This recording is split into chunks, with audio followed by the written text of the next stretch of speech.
Bonjour à tous. Alors là, les amis, vous avez vu, on est en compagnie toujours du poteau de Biggie. Comment vas-tu, Biggie? Très bien, merci. Et toi? Moi, ça va très bien.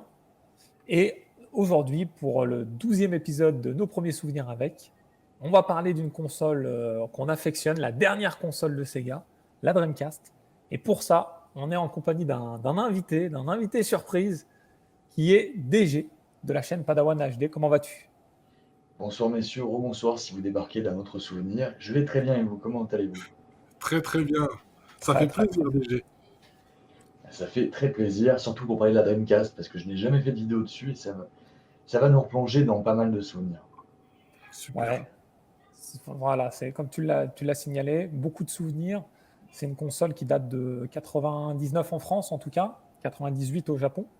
Donc on était quand même tous les trois suffisamment grands pour vraiment avoir pu apprécier, on va dire, la console dans son jus, dans son temps. Et du coup, je pense qu'on a pas mal de choses à dire. Une sélection qui était, parce qu'on a un peu travaillé ça en amont, difficile. Il y a tellement de bons jeux sur Dreamcast, tellement de bons souvenirs. Et malheureusement, elle ne s'est pas suffisamment vendue, hein, ce qui a fait que ça a un peu clôturé le hardware Sega en tout cas, parce que Sega a continué ensuite dans le jeu vidéo tout de même. Et du coup, on va évoquer pas mal de choses. Alors déjà, on a toujours pour habitude de commencer notre vidéo en posant une première question à notre invité, Ouais. qui est la suivante. À quelle occasion tu as découvert la Dreamcast? J'ai découvert la Dreamcast avant vous, les gueux européens, parce que j'étais à Singapour en 98. Et j'ai eu la chance, une fois, j'allais dans un petit magasin qui piratait les PlayStation. Parce que comme tout le monde là-bas, j'ai piraté ma PlayStation dès que j'ai pu pour acheter ensuite mes jeux à 2 $, ce qui m'a permis d'avoir une ludothèque de fou sur Play. Ouais, c'était Et il se l'époque. trouve qu'un jour, je sais plus ce que j'allais acheter et je vois la Dreamcast dans ce magasin. Mais tu sais, elle était sous verre, donc tu pouvais pas y toucher. Et contrairement à nous qui avons eu la spirale bleue, il y avait la spirale orange, le petit. Et moi, ce qui m'a fasciné, parce que j'avais 12 ans quand j'ai vu ça, c'était en 98, il y avait le diamant rouge. Et je me dis, waouh, elle est trop belle. Et il y avait Sonic Adventure qui tournait dessus. Ça m'a fait baver. Mais malheureusement, je n'ai eu la Dreamcast qu'en été 2000. Donc 2 ans à baver, je savais que c'était la console la plus puissante. Vous vous rendez compte qu'à l'époque, on était encore avec la 64, la Saturn et la PlayStation. Et la Dreamcast affichait des graphismes de malade. Ouais, j'ai bavé pendant 2 ans. Et quand je l'ai eu, oh, c'était la fête, quoi. Tout Oui, mon c'est jeu. ça en fait. Ce que tu dis, c'était la première console de la sixième génération, 128 bits. Ouais. On va dire la plus puissante sur le marché à ce moment-là, c'était la N64, hein, console Ouais. cartouche. Et effectivement, elle est arrivée, et puis elle était costaud, hein, la Dreamcast, hein. Ça, c'est clair. Donc, tu as bavé 2 ans avant de pouvoir l'acquérir. Alors. Et elle, Ça a surtout dû... qu'elle était chère. Je me souviens, une fois, j'étais à Rouen en vacances quand je revenais en France. Ah Et je Rouen, l'avais vue. c'est ma ville. Ah, c'est vrai, bah, c'est marrant parce que mes deux parents sont originaires de Rouen. Et D'accord. donc, j'ai passé beaucoup, beaucoup de temps à Rouen. Mes grands-parents y vivaient. Et une fois, j'étais dans un magasin de jeux vidéo, je ne sais plus lequel. Ils vendaient la Dreamcast en import Jap, 5000 francs. 5000 francs. Autant vous dire que personne ne l'avait en France, enfin très très peu de gens. Et à Singapour, pareil, parmi les potes, personne ne l'avait acheté. Il faut dire qu'il y avait peu de jeux, pour ceux qui ne parlaient pas japonais, il y avait peu de jeux qui pouvaient potentiellement nous Ouais. intéresser. Le, Mais le bon, line- le line-up japonais, il n'était pas très bon. Il y avait Godzilla, Pen, des jeux vraiment très limites. Peut-être Ouais. Boostinger, j'ai un doute. Ouais, je sais que Sonic Adventure était déjà là en 98. ouais. Ou alors Ah ouais. c'était peut-être tout début 99, mais il arrive assez vite. Alors, ouais, en Jap, c'est entre les deux, je pense. Et il faisait par contre partie du line-up en France, en tout cas. Sonic Ouais, Adventure. Mais ouais, le magasin dont tu parles, à mon avis, ça doit être Open Game, ça doit être un magasin sur Rouen Droite. Parce qu'il y ouais, avait c'est deux impossible. magasins de jeux rétro dans les années 90. Donc ça devait être l'un des deux. Ils étaient quasiment côte à côte, Je face à pense que face. c'est un magasin qui a dû disparaître parce que la dernière fois que je suis passé à Ils ont Rouen, tous disparu, hein. malheureusement, Mm. il en restait, la dernière fois que je suis passé, c'était il y a 2 ans, je pense. Ah oui, Il restait Master Game. Apparemment, ça a fermé malheureusement parce que je connaissais très bien Olivier qui était adorable. ouais, c'était, ouais, c'était, mince. Il y avait un petit magasin Place Cauchoise, c'est ça. Ouais, adorable ce mec. Adorable. Qui aimait bien la Neo Geo d'ailleurs. Ouais, et il y avait sa femme en face qui tenait un magasin aussi pendant un moment. Yes. On m'a dit qu'il avait fermé, donc je suis dégoûté pour lui. Il y avait un autre magasin qui était sympa, qui était tu sais, sur la rue principale, là, qui était encore ouvert. J'étais Ouais. allé. Matos on Game, De quoi? je pense. Matos on Game, non? je sais plus, faudra que les gens aillent voir les vidéos. On a Ah, fait lui, des... il survit, en fait. C'est le dernier qui est encore en activité. Il doit dater de. Il a fêté ses 5 ans, donc je pense que ça doit être lui. Et il y avait, tu sais, il y avait un magasin aussi dans une toute petite rue qui avait survécu à côté d'un magasin qui vendait des jeux de société, plein de trucs. Ouais, à côté du bazar du Blizzard. Ouais, c'est ça, et putain, Ouais. exactement, mec. Il s'appelle Oulala, je pense. Ah, ça doit être ça, ouais, Ouais, j'ai c'est faim. ça. Oulala, un petit magasin avec Pascal, d'ailleurs, que je salue s'il regarde la vidéo, qui est Ah, un bah voilà, Parisien à la base, mais qui tient le magasin sur Rouen. Il est un peu entre les deux, en fait. Il ça doit être alterne. ça. Ouais, Mais ouais, ouais, putain, ouais, mais tu connais bien. Hein. j'adore Rouen, c'est très Ah, très c'est belle. top. Très Ouais. belle ville, nickel. Mais c'est marrant, tu vois, comme quoi. Pourtant, on Ah, n'a c'est pas échangé avant. Hein. pas du tout. Non. De beaux souvenirs. Alors, Biggie, du coup, je t'ai pas posé la question, pardon. Ton premier souvenir avec la Dreamcast. Alors moi, c'était dans les magazines. Euh, Moi, je suivais un petit peu l'activité de ça parce que j'ai toujours été très fan de l'arcade, hein, comme tu le sais. Et j'entendais parler que Sega allait sortir une console qui allait pouvoir faire des jeux identiques à l'arcade. Et la première fois que je l'ai vu, je ne l'ai pas acquéri tout de suite, il y avait un magasin d'import à Lyon qui s'appelait Fantasy Game. Ceux qui connaissent Lyon, ils s'en rappellent. C'était voilà, pareil, l'import magouille et jeux gravés et consoles pulsées et tout ça. Et eux, ils l'avaient, donc après, ils l'avaient fait venir, pareil, du Japon. Mais au départ, il n'y avait pas de jeu qui m'intéressait. Justement, maintenant, je m'en souviens des jeux du line-up. Tu avais Pen Pen, tu avais Godzilla et tu avais Virtua Fighter 3 Ah, bah Team oui, 3 Battle. télé. Et il y avait Virtua Fighter 3 qui tournait. Et je me souviens avec mon pote KX, on regardait le jeu tourner et ça nous a pas hypé parce que nous on avait les moyens, c'est-à-dire en général, nous on était des mecs de la débrouille. Donc on savait qu'on pouvait l'acquérir. Puis il y avait son grand frère qui nous finançait pas mal, mes frères aussi. Et nous on était prêts à dégainer, mais il y avait rien qui nous intéressait. Donc on a laissé passer du temps, tu vois, on a attendu. Et je reviendrai après sur quand est-ce qu'on l'a acquéri. La carré. Mais ouais, Voilà. t'as raison, le line-up Jap, franchement, il était très limite. En fait, c'était un peu gradué. Hein. Le line-up Jap, c'était la première console sur le marché, donc très limite. US, c'était un peu mieux. Et le line-up européen, il était vraiment top. Hein. Par contre, on y reviendra peut-être après. Moi, j'ai connu. Alors, il y avait un autre magasin DG. Je ne sais pas si tu Ouais. as connu sur Rouen. C'était Place Saint-Marc. Je ne sais pas si ça te dit quelque chose, la Place Saint-Marc. C'est où Euh, exactement? Bon. Place Saint-Marc, c'est à Rouen droite, quasiment à l'entrée de Rouen droite, pas très loin du CHU, pas très loin de l'hôpital de Rouen. Ah, alors je vois Et très bien l'hôpital, malheureusement. tu vois très bien l'hôpital, d'accord. Et du coup, Place Saint-Marc, c'est pas très très loin. Et il y avait un magasin qui s'appelait Warp Zone, un magasin de jeux rétro, où je Ouais. traînais pas mal dans les années 97, 98, 99. Le propriétaire était plutôt sympa. Les prix étaient vraiment attractifs. Et puis c'est là-bas que j'avais découvert la Dreamcast en Jap. Je suis rentré, j'en avais parlé à mon frère qu'elle était sortie. Il m'a dit non, mais je suis au courant. Mon frère Yacine d'ailleurs, qui est toujours dans le rétro gaming. Dans le game. Et Ouais, c'est marrant, voilà. c'est très très possible qu'on se soit croisés là-bas parce que je me rappelle la console Jap à Rouen. Je sais Ah plus ouais, dans bah, quel magasin exactement, mais c'est très possible qu'on il y soit a de dans le fortes même magasin et même qu'on se soit croisés, hein. il y a de fortes chances. Hein. C'est l'univers rétro gaming, il est quand même assez fermé du coup. Du coup, mon frère Yacine a attendu un petit peu. On ne l'a pas eu au lancement Jap. On l'a eu un peu plus tard, un peu avant le lancement français. En fait, on a eu 2 Dreamcast. Bon, là, je commence déjà à raconter quand est-ce qu'on l'a eu. Mais, mais en gros, voilà, je l'ai découvert dans ce magasin-là. Découvert au sens physique réel, hein, puisque évidemment, dans les magazines, on avait déjà vu, je pense, tous les trois passer pas mal de choses. Ouais. Et du coup, je l'ai découvert là-bas.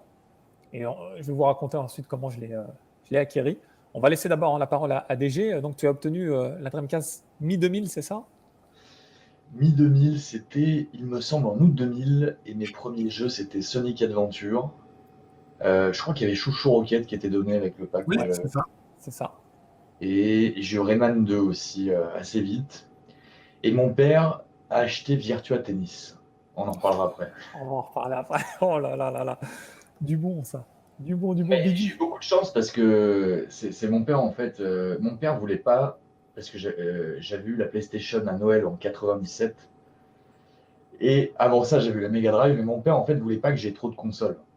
Il n'a pas voulu, il y a un Noël où il n'a pas voulu que je prenne la Super Nintendo parce qu'il m'a dit est-ce que Ouais, tu veux autre une chose? méga CD à la place. Moi, j'ai dit j'aimerais bien la Super Nintendo. Et, Ah ouais. et je crois qu'on était dans un Toys R Us à Thiers. Ouais, c'était le Toys R Us de Thiers. Tu dois connaître Bicam, non?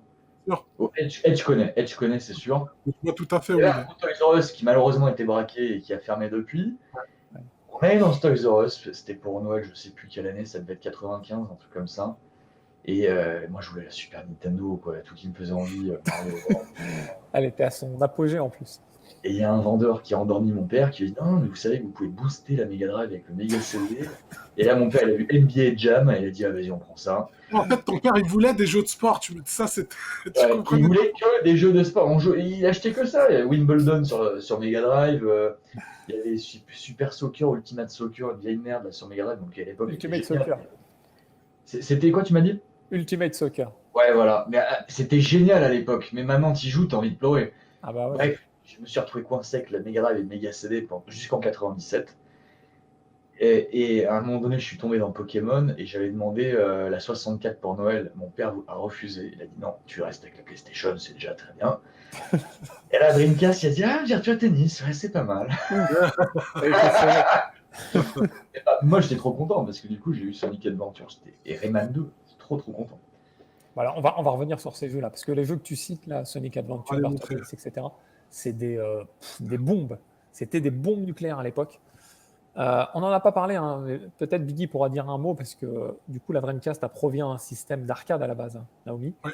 Alors, en fait, c'est plutôt le contraire. Si tu veux, en fait, Sega, à l'époque, ils avaient le modèle 3. Donc, c'était le système d'arcade le plus puissant qui existait. Si tu veux, tout constructeur confondu. Ils avaient donc le modèle 3 qui faisait des cartons. Bah, tu avais Virtua Fighter 3, tu avais Sega Rally 2 qui tournait dessus, tu avais Scud Race, tu avais Daytona USA 2, donc que des gros jeux, et vraiment magnifiques. Et en fait, ce qui s'est passé, c'est que le modèle 3, j'en parlais cet après-midi avec d'autres, hein, notamment avec Arcade Brain. Le problème, c'est que le modèle 3 coûtait très cher. Parce que c'était un système qui avait beaucoup de mémoire, etc., qui était complexe à programmer, mais il coûtait extrêmement cher. Donc quand Sega, on en avait parlé pendant le live avec Gunhead, ils avaient négocié, qu'ils avaient décidé que ce soit le Power VR 2 à l'intérieur avec NEC, donc que ce soit NEC qui fasse la puce à l'intérieur. Ce qui s'est passé, c'est que Sega s'est dit, on va développer un système d'arcade qui va être proche de la Dreamcast.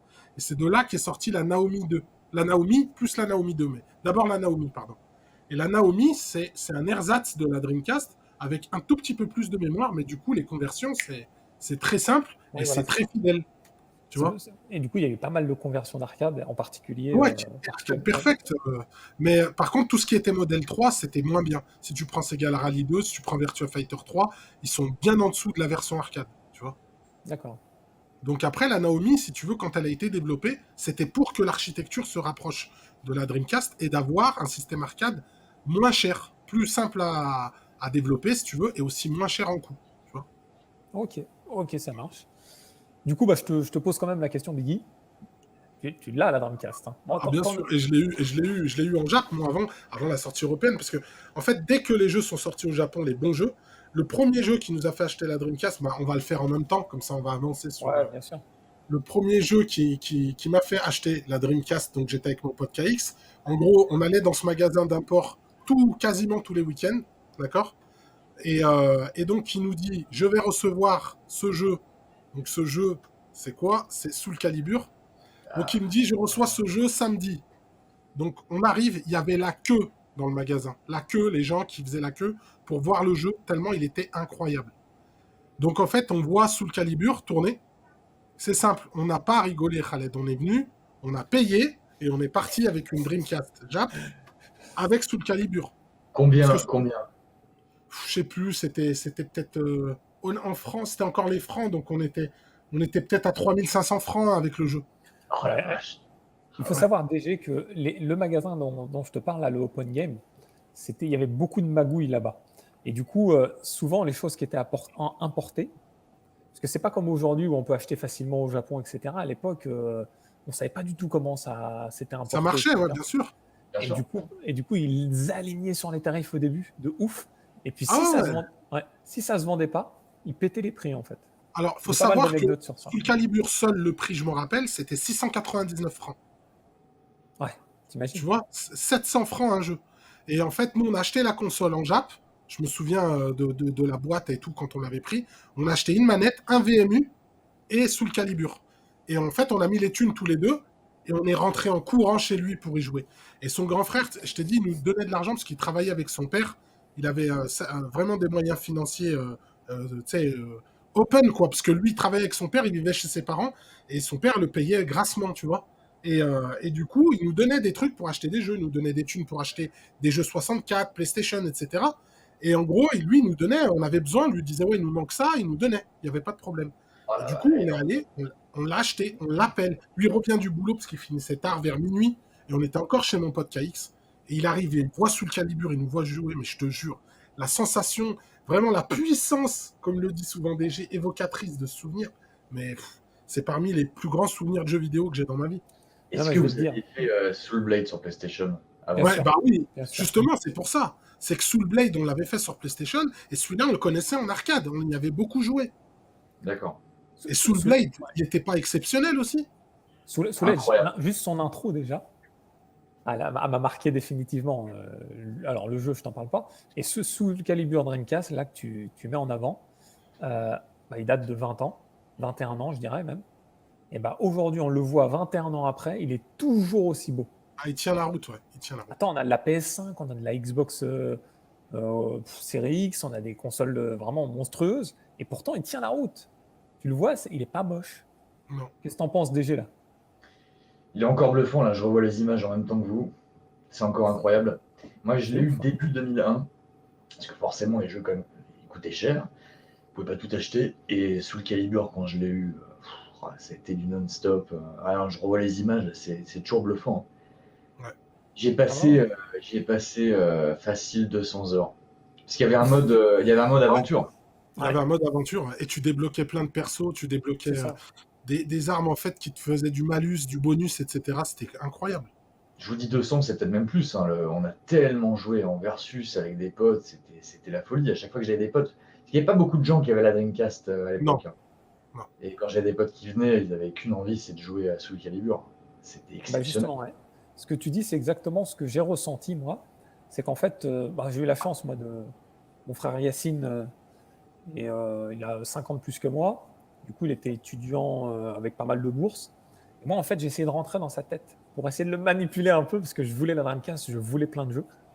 Lui, il était fan aussi de la Dreamcast, mais bon, il voulait aussi utiliser son argent pour d'autres choses. Et finalement, il finissait toujours par céder. Et je garde un excellent souvenir de la Dreamcast, on va dire de deux points de vue. Le point de vue des jeux qu'on va citer ce soir, hein, sous le Calibur, etc. Mais aussi un point de vue de jeu de versus fighting Jap qu'on a saigné ensemble Ouais. des heures et des heures et des heures et des heures en fait. Quand tu dis 200 heures, là, ça m'étonne pas du tout en fait DG. Hein. Ça va vite, hein, une soirée, 4 heures, 5 heures, ça, on les enchaînait. Hein. C'est Et ça. franchement, c'était ouf. C'était une belle période. Franchement, comme je l'ai signalé au début, moi j'étais en âge idéal, je pense, pour acquérir cette console. Il y avait un défaut avec Soul Calibur. Parce qu'il y a un truc qui m'a marqué sur Soul Blade, c'est qu'on pouvait casser les armes. Et malheureusement, on ne pouvait pas le faire Ouais, sur Soul Calibur. c'est ça. Ouais, effectivement. Mais sinon, alors, techniquement, c'était la folie, les mecs. Et maintenant que j'y pense, parce qu'on parlait juste avant de l'import, je ne citerai pas la boutique, mais sachez qu'il y a une boutique sur Paris qui a fermé en grosse partie à cause de l'import Dreamcast. Parce Ouais. qu'ils avaient apporté un paquet de Dreamcast, mais c'était pas aux normes CE. Tu sais, Ouais. Ouais, il y avait un problème de normes, moi je m'en souviens de ça. Ouais, ouais, aussi. et ils se sont fait saisir le truc par la douane, niqué, à cause de Sega. Ouais, Ouais, je sais de quelle boutique tu veux parler. on va pas citer, mais. Non, on ne citera pas. Mais alors sous le Calibur, on en a parlé. On peut peut-être revenir au line-up français, parce qu'il y a tellement de jeux. Ah, du coup, on va partir sur un jeu que DG a cité, je pense. Ouais, Sonic Adventure, parce que je pense Ouais. que. Alors déjà, c'est le jeu le plus vendu, sans hésitation, dans le monde, hein, que ce soit en France, au Japon. C'est le jeu le plus vendu. C'est le Sonic qu'on attendait le plus, parce qu'en Saturn, on n'a rien eu en Sonic. On n'a rien eu de On a concret. eu, on a eu Sonic 3D et Sonic Air. Sonic 3D, Mais c'était. J'en parle même pas.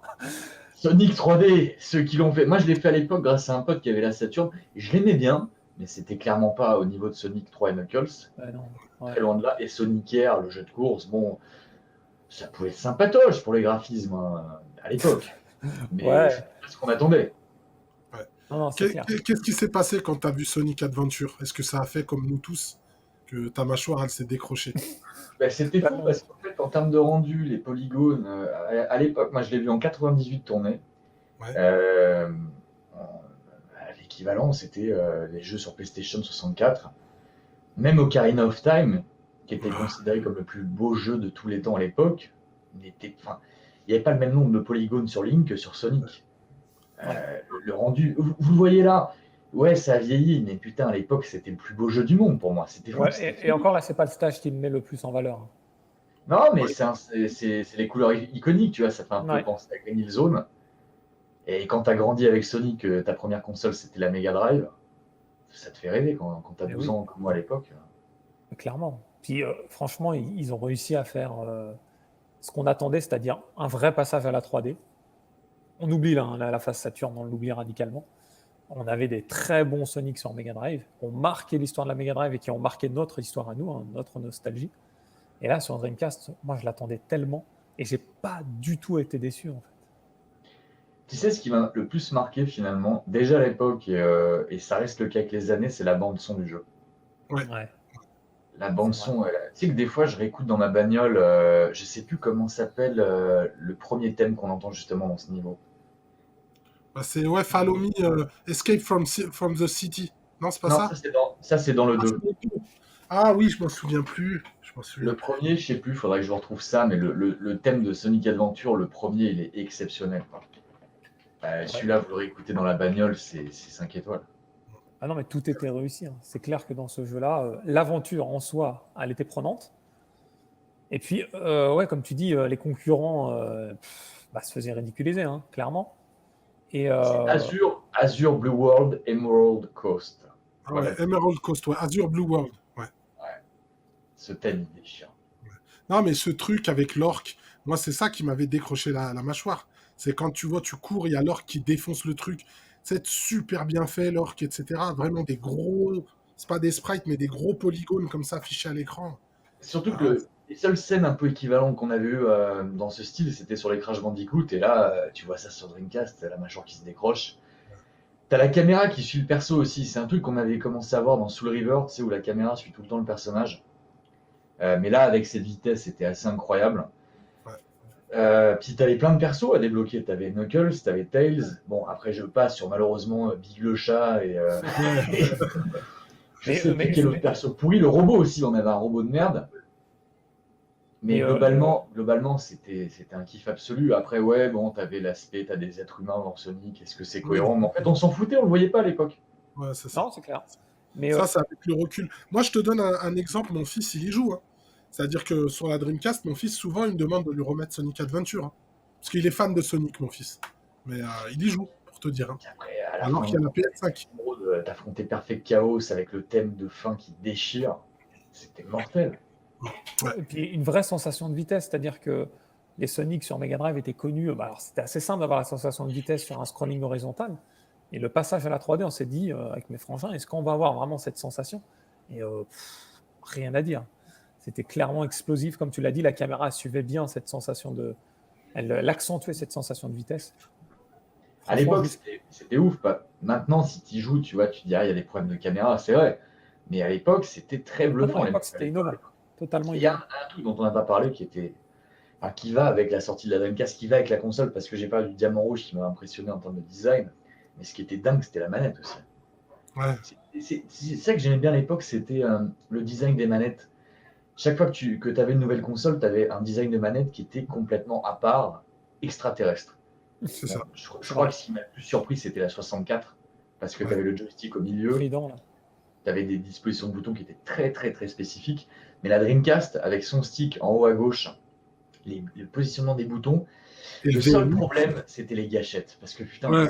on Elle était, se cassait. on était crispés sur la manette. Ouais. Ouais, c'est cassé Mais, assez facilement, c'est vrai. C'est vrai, ouais, ça m'est cassé ouais, quelques-uns. le feeling manette en main sur Sonic Adventure à Après, Non, l'époque. mais ouais. la VMU, moi, franchement, la VMU, on en avait parlé quand Vaé nous en avait présenté plein, parce qu'on nous l'avait vendu comme une mini Game Boy, en fait. Ouais, Ouais, Mais c'est vrai. moi, le fait de l'avoir vu et d'avoir vu l'écran s'éclairer et de voir des animations dessus, c'est un truc qui m'a marqué, quoi. bien Voilà, un sûr. gadget. Après, il faut le signaler, la Dreamcast, c'était la première console en PAL à apporter le 60 Hz. Ouais, c'est vrai. C'est Parce vrai. qu'on dit souvent la GameCube la porte, mais elle est sortie après. Donc, c'était quand Attends, même. non seulement elle est sortie après, et sur bien des jeux, il fallait rester appuyé sur le bouton B pour avoir l'option du 60. Sur Dreamcast, tu lançais le jeu 50 ou 60. Ouais, Ça, c'est c'était vrai. effectivement, c'était génial. C'est vrai, c'est vrai. Et, ouais, bon, après, sur la GameCube d'ailleurs, il y a eu beaucoup de portages Dreamcast. Hein, donc, ça voulait dire que la console, elle avait marqué son temps. Alors, Dont Sonic Adventure, qui est ressorti dans un remake foireux, et ouais, Sonic Adventure 2 Battle, qui lui était mieux. c'est Ouais. vrai, c'est vrai. Donc, ces deux jeux. Tu as bien raison de le signaler. Alors, ça serait intéressant qu'on reste sur le line-up. Moi, j'aimerais bien parler d'un jeu qui m'a marqué. C'est Ready to Rumble. Je sais pas Ouais. si vous l'avez connu à l'époque. Ah, bien sûr, Mortel. bien sûr. Ah, c'est ouf, hein. C'est ouf ce jeu. Il est sorti au line-up français aussi. Ready to Rumble avec Jackson. Là, alors là, on le Michael voit pas en Jackson. image. Ouais. Avec Michael Jackson. Non, avec Jackson, celui qui a Ah la oui, touffe. La oui, touffe. Qui bougeait un peu à la Prince Nassim Ahmed. c'est Je sais pas ça. si vous avez connu ce boxeur. Si, bien sûr. Et en fait, c'était très orienté humour, mais il y avait de la vraie gestuelle en fait. Hein. C'était un Ah vrai ouais, toi, mélange. t'es fan de boxe, donc Ah automatiquement. non, mais bah, le jeu est sorti 98-99. C'était, pour moi, c'était une belle période de boxe. Hein. Ouais. Et puis du coup, voilà, sa venue, elle était intéressante. Et puis si on analyse bien, il y avait un mode histoire, je ne sais pas si vous vous souvenez, hein, qui était Ouais, ultra mode prenant, carrière, ouais. Ouais. un mode carrière, pardon, qui était ultra prenant. Euh, le fun était tout de suite là, en fait, avec le fameux speaker au début, qui a Bruce introduit le Buffer, thème. Ouais, c'est c'est ouf. vraiment, c'était vraiment lui, quoi. Avec un système de furie, bah voilà, là on le voit, les gants Ouais, à brillent. quel point. Ouais. Et pour moi, il a marqué l'histoire. C'est-à-dire qu'on est habitué aux vraies simulations de boxe. Ça c'est une réalité dans les jeux EA Sports. Voilà, ils essaient de simuler la boxe vraiment dans le sens réel du terme. Là, ce jeu-là, on s'embarque, c'est de l'arcade, du fun. On se lance et c'est parti, quoi. On s'en met plein la tronche. Avec mes frangins, on a passé des heures dessus, en fait. C'est une saga Et qui a disparu, mais je ne sais pas à quel point elle se serait bien retranscrite à l'heure actuelle. Je ne sais pas si ça aura encore un intérêt, mais à l'époque, c'était mortel. Et celui qui m'a marqué, c'est pas le premier, c'est le 2. Est-ce que tu te souviens qu'on pouvait jouer avec Michael Jackson? ouais, le round 2, justement. Ouais, c'est ça. Et, C'est ça. et est-ce que vous aviez vu le level 1 de Marcus sur le 2 avec, je sais plus comment s'appelait le mec, Afro Thunder, non? Ah oui, Afro Thunder, c'est je dis Jackson, moi, mais c'est Afro Il était Thunder, venu, pardon. hein. Il était venu pour Tu level as 1. raison. Non, Je te Sérieux? jure, avec Marcus. Bien sûr, et c'est comme ça que moi j'avais connu la licence et que j'ai foncé sur le jeu et j'ai surkiffé. Là, on voit Michael Buffer. Ah ouais, non, mais c'est ouf. Je n'avais pas connaissance de cette anecdote-là. Je sais pas si Faudrait- l'archive est encore dispo C'est ce que sur j'allais internet. dire. Je me rappelle Faudrait qu'on qu'il disait regarde. un truc. Il disait un truc à Marcus, il disait You can stop the Thunderbolt. Ah ah ouais, c'est ouais, ça, c'est c'est ça ce qu'il fait qu'il dans c'est le. quand il dit dans le jeu, ouais. Eh, tu l'imites bien en plus, ça. Et il le faisait en vrai, il le faisait en vrai. Et moi j'avais tellement kiffé la performance du mec et le jeu, putain. Je me suis dit, putain, il me le faut. Et j'avais Ah bah foncé ouais. dessus. Oui, c'est ça. Mortel. Les lettres du Rumble s'affichaient au fur et à mesure avant de passer au mode super. C'était ça. Ouais, c'est ça. Ah ouais, exact. Putain, mais mec, tu me replonges Ah bah 21 oui, ans. mais là, ça y est, je viens d'avoir un flash, là. C'est ouf. Franchement, c'est Parce que vous savez que ces jeux dont on parle, j'ai pas retouché depuis l'époque. Hein. À part quelques exceptions, j'ai pas retouché à ces jeux depuis 20 ans, les gars. Bah, je te cache pas que Ready to Rumble, moi, j'y ai pas rejoué depuis l'époque de la Dreamcast. Alors, il a eu des portages sur d'autres, sur PS2 peut-être, non? Ouais, Il il me me semble. semble. Ouais, Je crois ouais que bah, c'est comme Dead or Alive 2, il l'avait porté aussi sur PS2, ouais. mais moins bien, parce Moins que bien. la Dreamcast permettait, il me semble, hein, d'avoir des couleurs plus vives à l'écran. Oui, et l'anti-aliasing surtout était meilleur que Mm. sur PS2. Exact. Ouais. Du D'ailleurs, coup, je sais pas si vous comptez parler de Rayman 2 ou pas. Bah, on peut on en, peut toujours on peut en en parler. parler, hein. Il était mortel, le Rayman Il 2. était, il était sur N64, sur PS1 et Ouais. sur Dreamcast. Il y avait Et, souvent. et sur PlayStation 2, parce que j'ai eu les deux versions, et la Dreamcast, du coup, je l'ai eu en août 2000 à peu près, et j'ai eu Rayman 2, c'était un de mes premiers jeux. Jeu que j'ai torché dans tous les sens, qui était monumental, et c'était la retranscription parfaite de Rayman en 3D.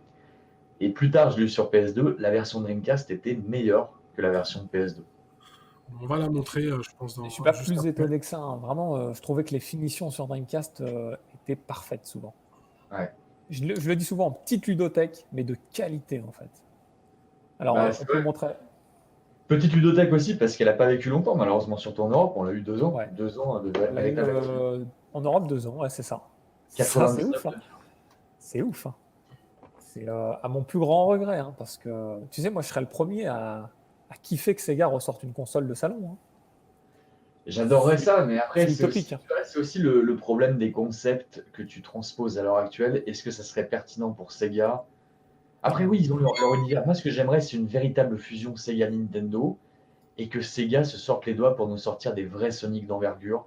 Pas un truc comme Sonic Mania, tu vois, mais un nouveau vrai Sonic 3D, un peu comme ils l'ont fait avec Génération il y a 10 ans, qui était Ouais. vraiment mortel. Moi, j'ai adoré. Ouais. Ouais, mais le problème, c'est que Sega n'existe plus vraiment aujourd'hui.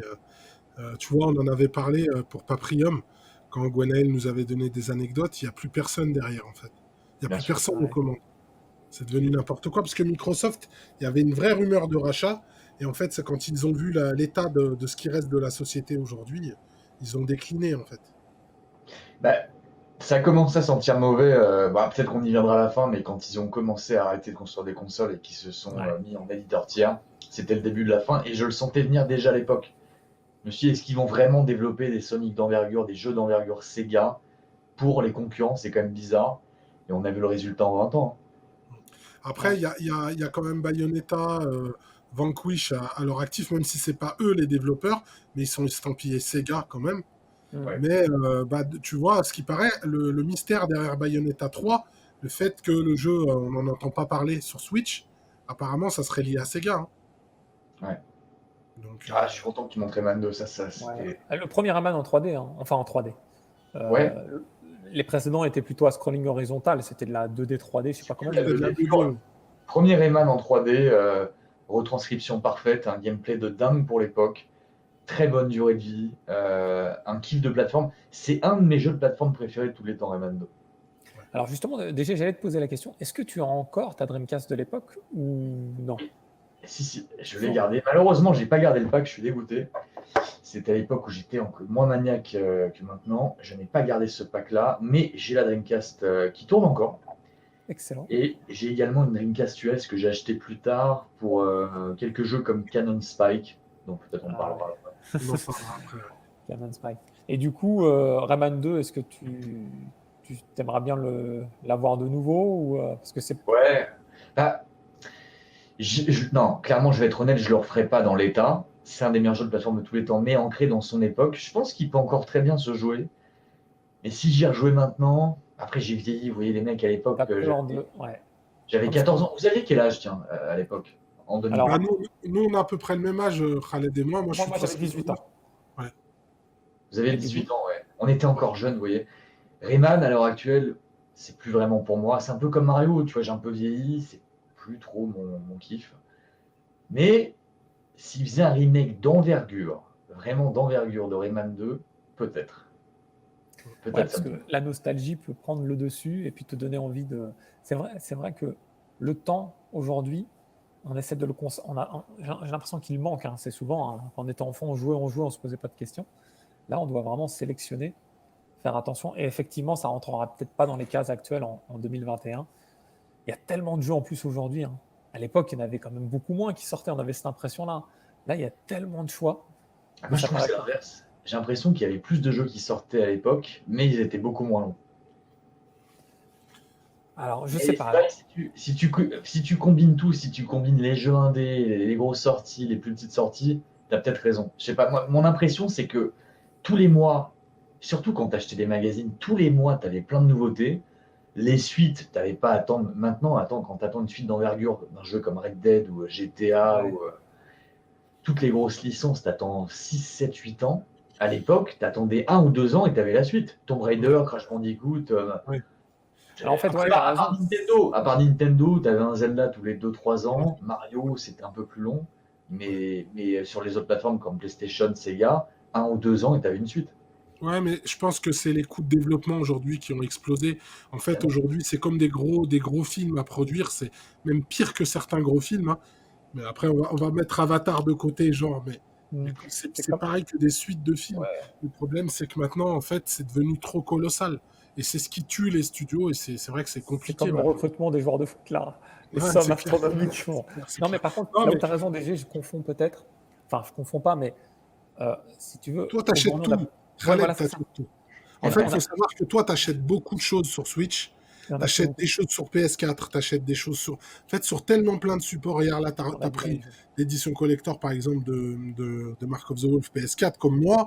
C'est-à-dire qu'il y a plein de choses que t'achètes, et Ouais, c'est t'as surtout. l'impression qu'il y a beaucoup de choses qui sortent. À l'époque, on avait un jeu. Ah, on n'avait C'est pas les ça. moyens et on essayait de le saigner. C'était plutôt dans ce sens-là. Mais tu as raison, par contre, DG, les jeux étaient clairement plus courts à l'époque. Hein. Sur console 16 bits, c'était souvent de l'ordre. On pouvait finir certains jeux en 15-20 minutes. Ah Des ouais? fois, 1 heure, c'était considéré comme des jeux assez longs. Hein. Bah, Alors que, ce qui faisait que les jeux nous paraissaient longs, c'était leur difficulté atroce, qu'on ne ressentait pas vraiment, on ne se rendait pas compte. Et c'est ça qui faisait que les jeux étaient longs. Maintenant, ils sont vraiment très très longs. Tu as des jeux qui durent 50 heures, 60 heures. facilement, avec des points de sauvegarde permanents, par contre. J'aime bien ton espèce de fauteuil à Mac, Khaled. Tu n'as rien là.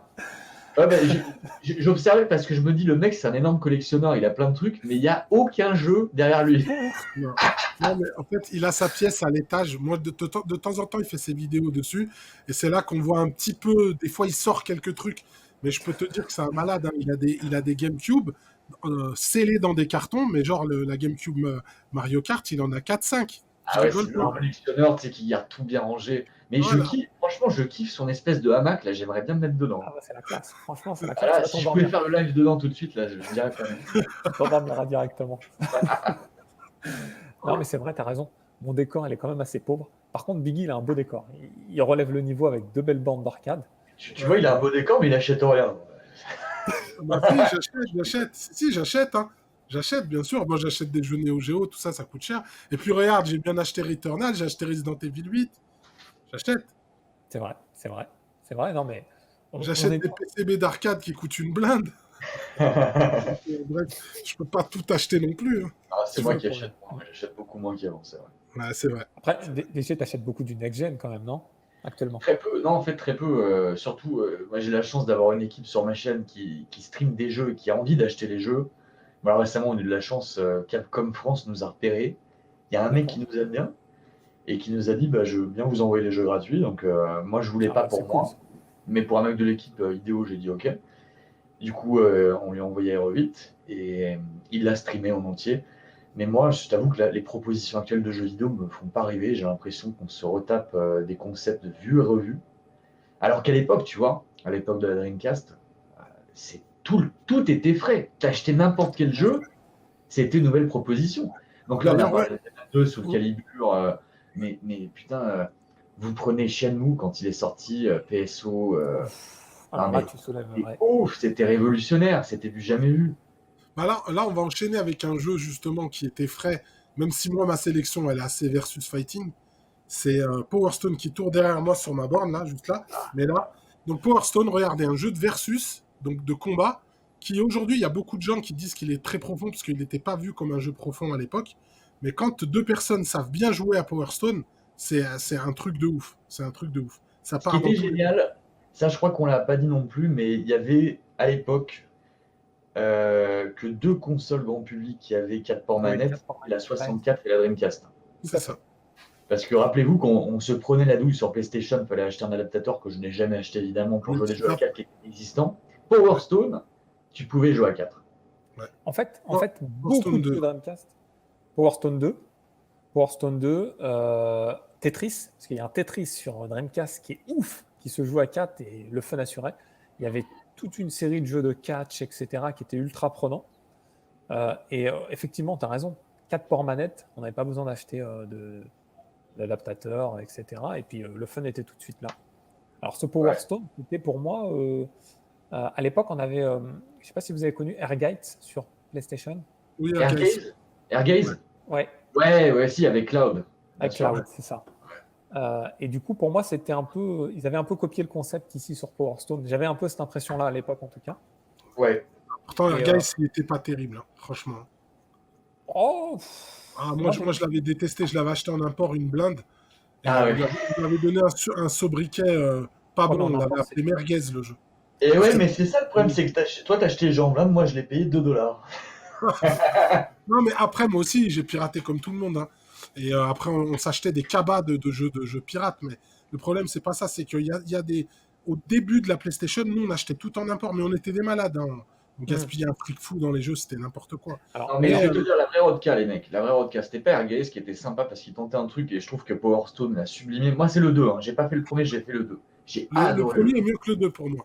Ah ouais? euh, Le 2, si tu veux, c'est c'est plus un différent. party game. C'est différent. Et le premier, c'est un vrai jeu de combat. Ah, mais Voilà. malheureusement, moi, j'ai eu le 2, mais que j'ai surkiffé. Non, Ouais, la vraie Rodka, j'y repense parce qu'il y avait c'était Square Enix, hein, c'était The Ouais, c'est Bouncers, vrai. en fait. The Que j'ai Bouncer, acheté on appelle ça. Sur PS2. C'est une King avec Rodka mon de argent l'époque. de poche. Et alors ça, je m'en remettrai jamais. Là. Ça fait 20 ans, je m'en remettrai jamais. Ouais, mais moi, si je te raconte l'anecdote, j'en souffre à chaque fois. C'est que moi, j'ai vendu ma Neo Geo avec Mark of the Wolf pour acheter la PS2 avec The Bouncer. Donc normalement, je devrais m'immoler par le feu. Mec, c'est la pire Rodka de tous les temps. En fait, il y a n'importe quoi qui pourrait sortir maintenant, ça battra jamais le mec comme nous qui a acheté The Bouncer à l'époque sur PS2. Jamais. Ouais, Ce jeu de l'enfer. C'était quoi la durée de vie? C'était 2-3 heures. C'était de 3 heures. pourri. C'était un beat'em all pourri, en fait. Pourri, avec presque aucun intérêt. Et 60 €, mec. 60 €. voilà. Bref. Oh Ouais. là là. C'est un souvenir très, très difficile à porter pour moi. Alors, tu Alors, vois, à côté, un jeu comme Airgaze, incritiquable. Il tentait des trucs, c'était super sympa. non, C'était pour moi, il était. Il y avait, en plus, il y avait un petit côté. Le côté Square Enix, hein. Square Enix, il fait des RPG, Squaresoft, en tout cas, il fait des RPG, etc. Et il y avait cette petite touche à Airgate, hein, Ouais. moins que dans Tobal, etc. Mais il y avait quand même cette touche. Je préférais Tobal. Hein. Tobal, c'était une Je préfère tuerie. Tobal. Tobal 2 Alors, surtout. Power Stone, il y avait une belle interaction avec le décor.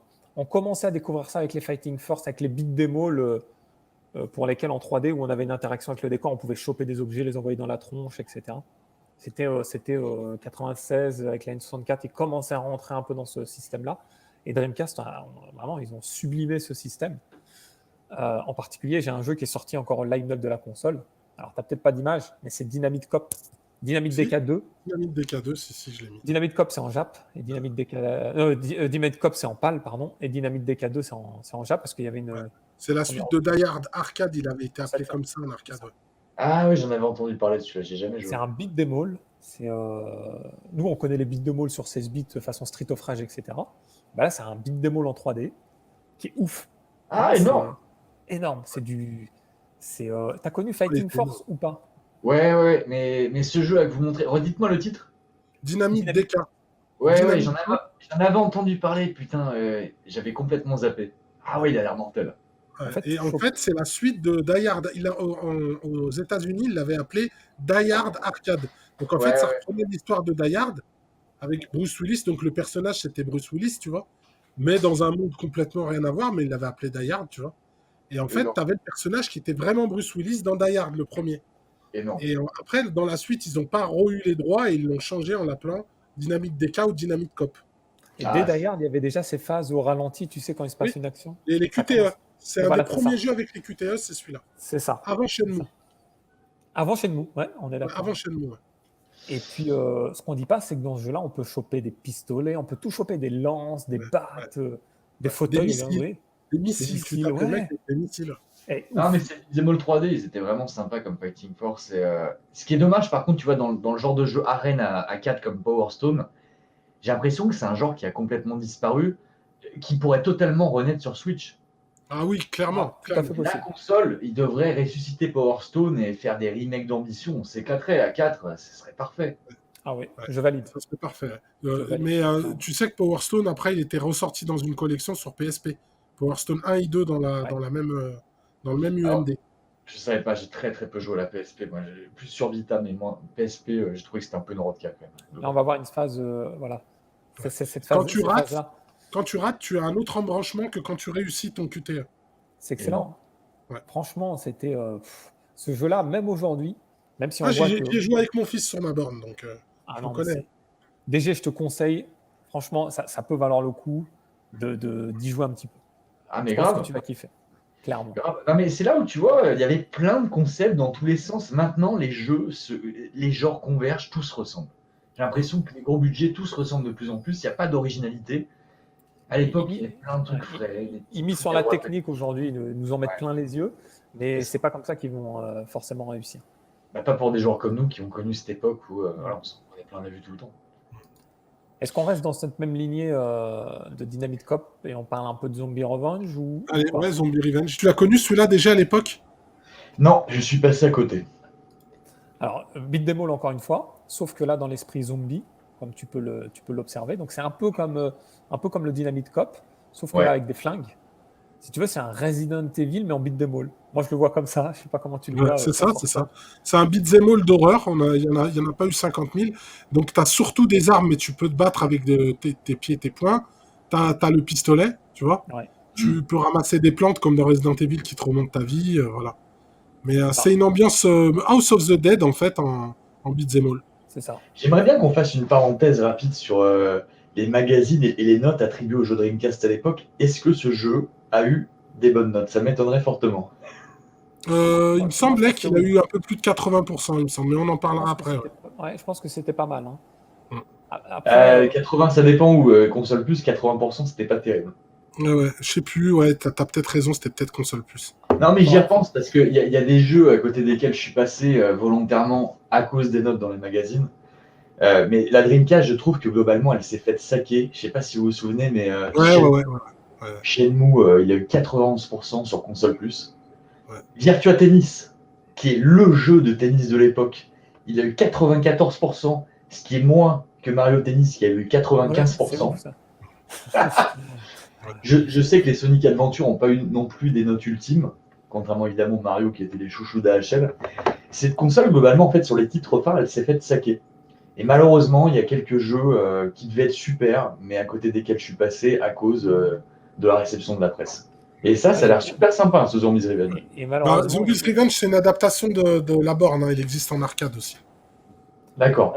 malheureusement, ils arrivaient à transmettre leur message, hein. C'est-à-dire que la plupart des consommateurs, et même aujourd'hui, hein, ils se fient aux avis entre guillemets, des spécialistes, hein, qui sont payés pour ça, pour faire les tests, pour faire les réalisations. Moi, le premier, à l'époque de la Mega Drive, etc., on feuilletait les magazines, on les lisait, et puis on essayait de voir ceux qui avaient le plus de pourcents. Alors que finalement, on se rend compte avec les années qu'ils n'avaient pas forcément raison. Et Mais c'est ça, à quelle époque vous avez arrêté de vous fier aux avis de la presse? moi, c'était Ouh. déjà le cas à l'époque de la Dreamcast. Ouais, ouais, moi aussi. Ouais. Moi aussi. Ah ouais, bah moi j'étais encore à fond dedans, malheureusement.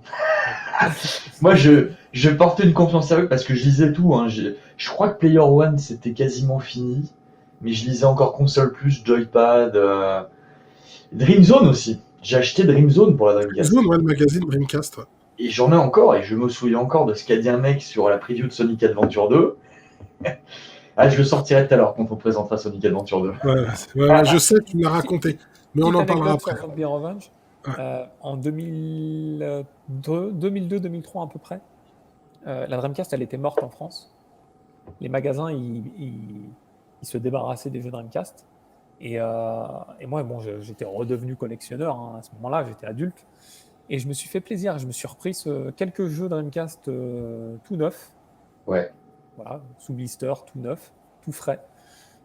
Et celui-ci, je me suis fait plaisir. Et je me souviens que les jeux à la base, ils valaient 399 francs.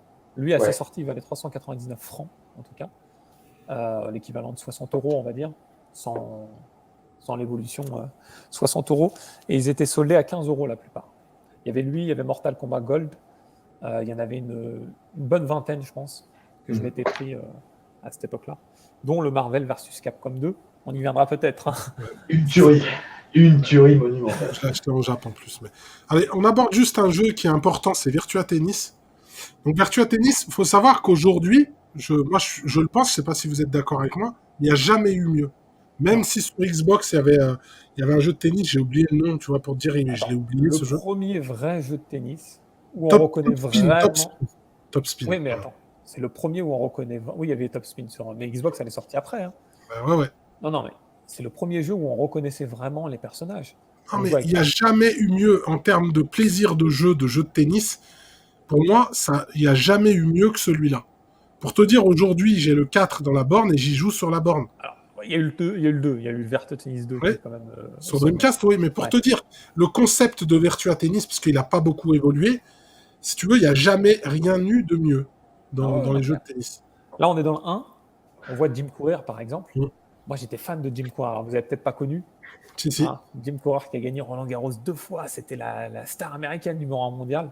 Ouais. Et quand j'ai vu qu'on pouvait jouer avec Jim Courier, on ne le voyait jamais dans les jeux. J'étais fan. Non. Et moi, je vais vous dire, moi j'étais content pour un truc, c'était Cédric Pioline. Et oui. Ah, Oui, c'est dans c'est le- vrai que c'est dans dans le le deux. 2. Dans le 2, il y a Cédric Pioline. Ouais. Ouais. Il y a Ah, c'était dans le 2, Cédric Pioline. C'était pas dans le Ouais. premier? C'est Non, dans c'est le 2. Et alors, c'était dans le 2, mais parce que j'ai vu Cédric Pioline en vrai Ah ouais. lors d'un match au Maroc, où l'entraîneur c'était Yannick Noah. Oh là là. Dans la Coupe Davis, c'est vrai. Excellent. Excellent. Et ben, C'est tu vois, Ah, il a des anecdotes magnifiques, DG. ce jeu-là, on peut venir. Alors, quand je dis ce jeu-là, on va parler des deux, Virtua Tennis 1 et 2. Ils avaient un double sens. Le sens versus avec le pote. Alors, on se faisait vraiment plaisir. Ouais. Et puis le mode World Tour, je crois qu'il s'appelait comme ça. Qui était Carrière, terrible. mais de ouf. Horriblement dur. Non, mais c'était terrible. Il y avait une belle évolution. C'est-à-dire, on gagnait des sous. Le mode entraînement avec les petits jeux, les mini-jeux, avec les balles, tu devais les placer. On voit C'était Pioline, là. fou, c'était fou. Du coup, là, tu as montré des images du 2, en fait. Ça, c'est le 1, ça. C'est le 1, Ah non, donc il y il a a Pioline. raison. Il a Ah oui, il a raison. raison, il était déjà dans le 1. C'est Il déjà a clair. raison. Il a raison, Est-ce DG. que vous vous souvenez des deux personnages de l'enfer qu'il fallait débloquer? Dans non, le ça me dit rien. 1, Master et King. Je le sais parce que je me suis cassé le cul. Non mais le jeu était vraiment dur en arcade. Vraiment Ils dur. étaient tout habillés avec le pantalon. Je sais plus à quoi ils ressemblaient, mais je me souviens de leur nom, Master et King, parce que ces deux enfoirés, croyez-moi, oui, je les ai débloqués. Ah bah, moi aussi. En fait, on gagnait des. On pouvait, il y avait les entraînements où on pouvait faire évoluer le personnage, comme dans un RPG. On gagnait des sous, on pouvait acheter des raquettes, on pouvait acheter des équipements. Et Ouais. puis on allait de plus en plus dans des gros stades. Et effectivement, on pouvait débloquer effectivement ces deux. Et il me semble que tu pouvais changer aussi tes vêtements, la couleur de tes vêtements. Ouais. Oui, Oh, oui, ça oui. c'est sûr. Ça c'est sûr. Tu changeais les tenues. Ah non, il était ouf. Franchement. Et en ouf. fait, moi, c'est pas moi qui ai voulu acheter ce jeu, c'est mon père. Il était fan de tennis. À l'époque, c'était encore la mode. Comme la Formule 1, d'ailleurs, la Formule 1, ça a complètement disparu. Et c'est fou, ça sert. On n'a plus de jeux de Formule 1 maintenant. À l'époque, c'est un peu. Il y a toujours, maintenant, il y a Codemaster qui font un Formula 1. Mais c'est la même, c'est devenu comme FIFA, c'est la même soupe qui est resservie chaque année, en fait. D'accord. Ça, voilà, Formula 1. Codemaster, donc ceux qui ont fait les Colin McRae à l'époque. Mais Virtua Tennis, en tout cas, ouais, c'est une sélection de mon père. Et quelle sélection? Parce que Ah, quelle sélection! c'est un jeu de tennis que j'ai surkiffé. C'est un jeu que j'aurais mis là. Si tu me demandais 5 jeux Dreamcast, j'aurais hésité à le mettre dedans. Puisque j'ai passé de très très nombreuses heures dessus. Attends, on pose toujours la question à la fin du. Pardon. On va y venir. Excusez-moi. Mais du coup, mon père m'en a voulu. Parce que forcément, moi j'ai voulu débloquer Master et King. Donc je suis devenu très fort au jeu.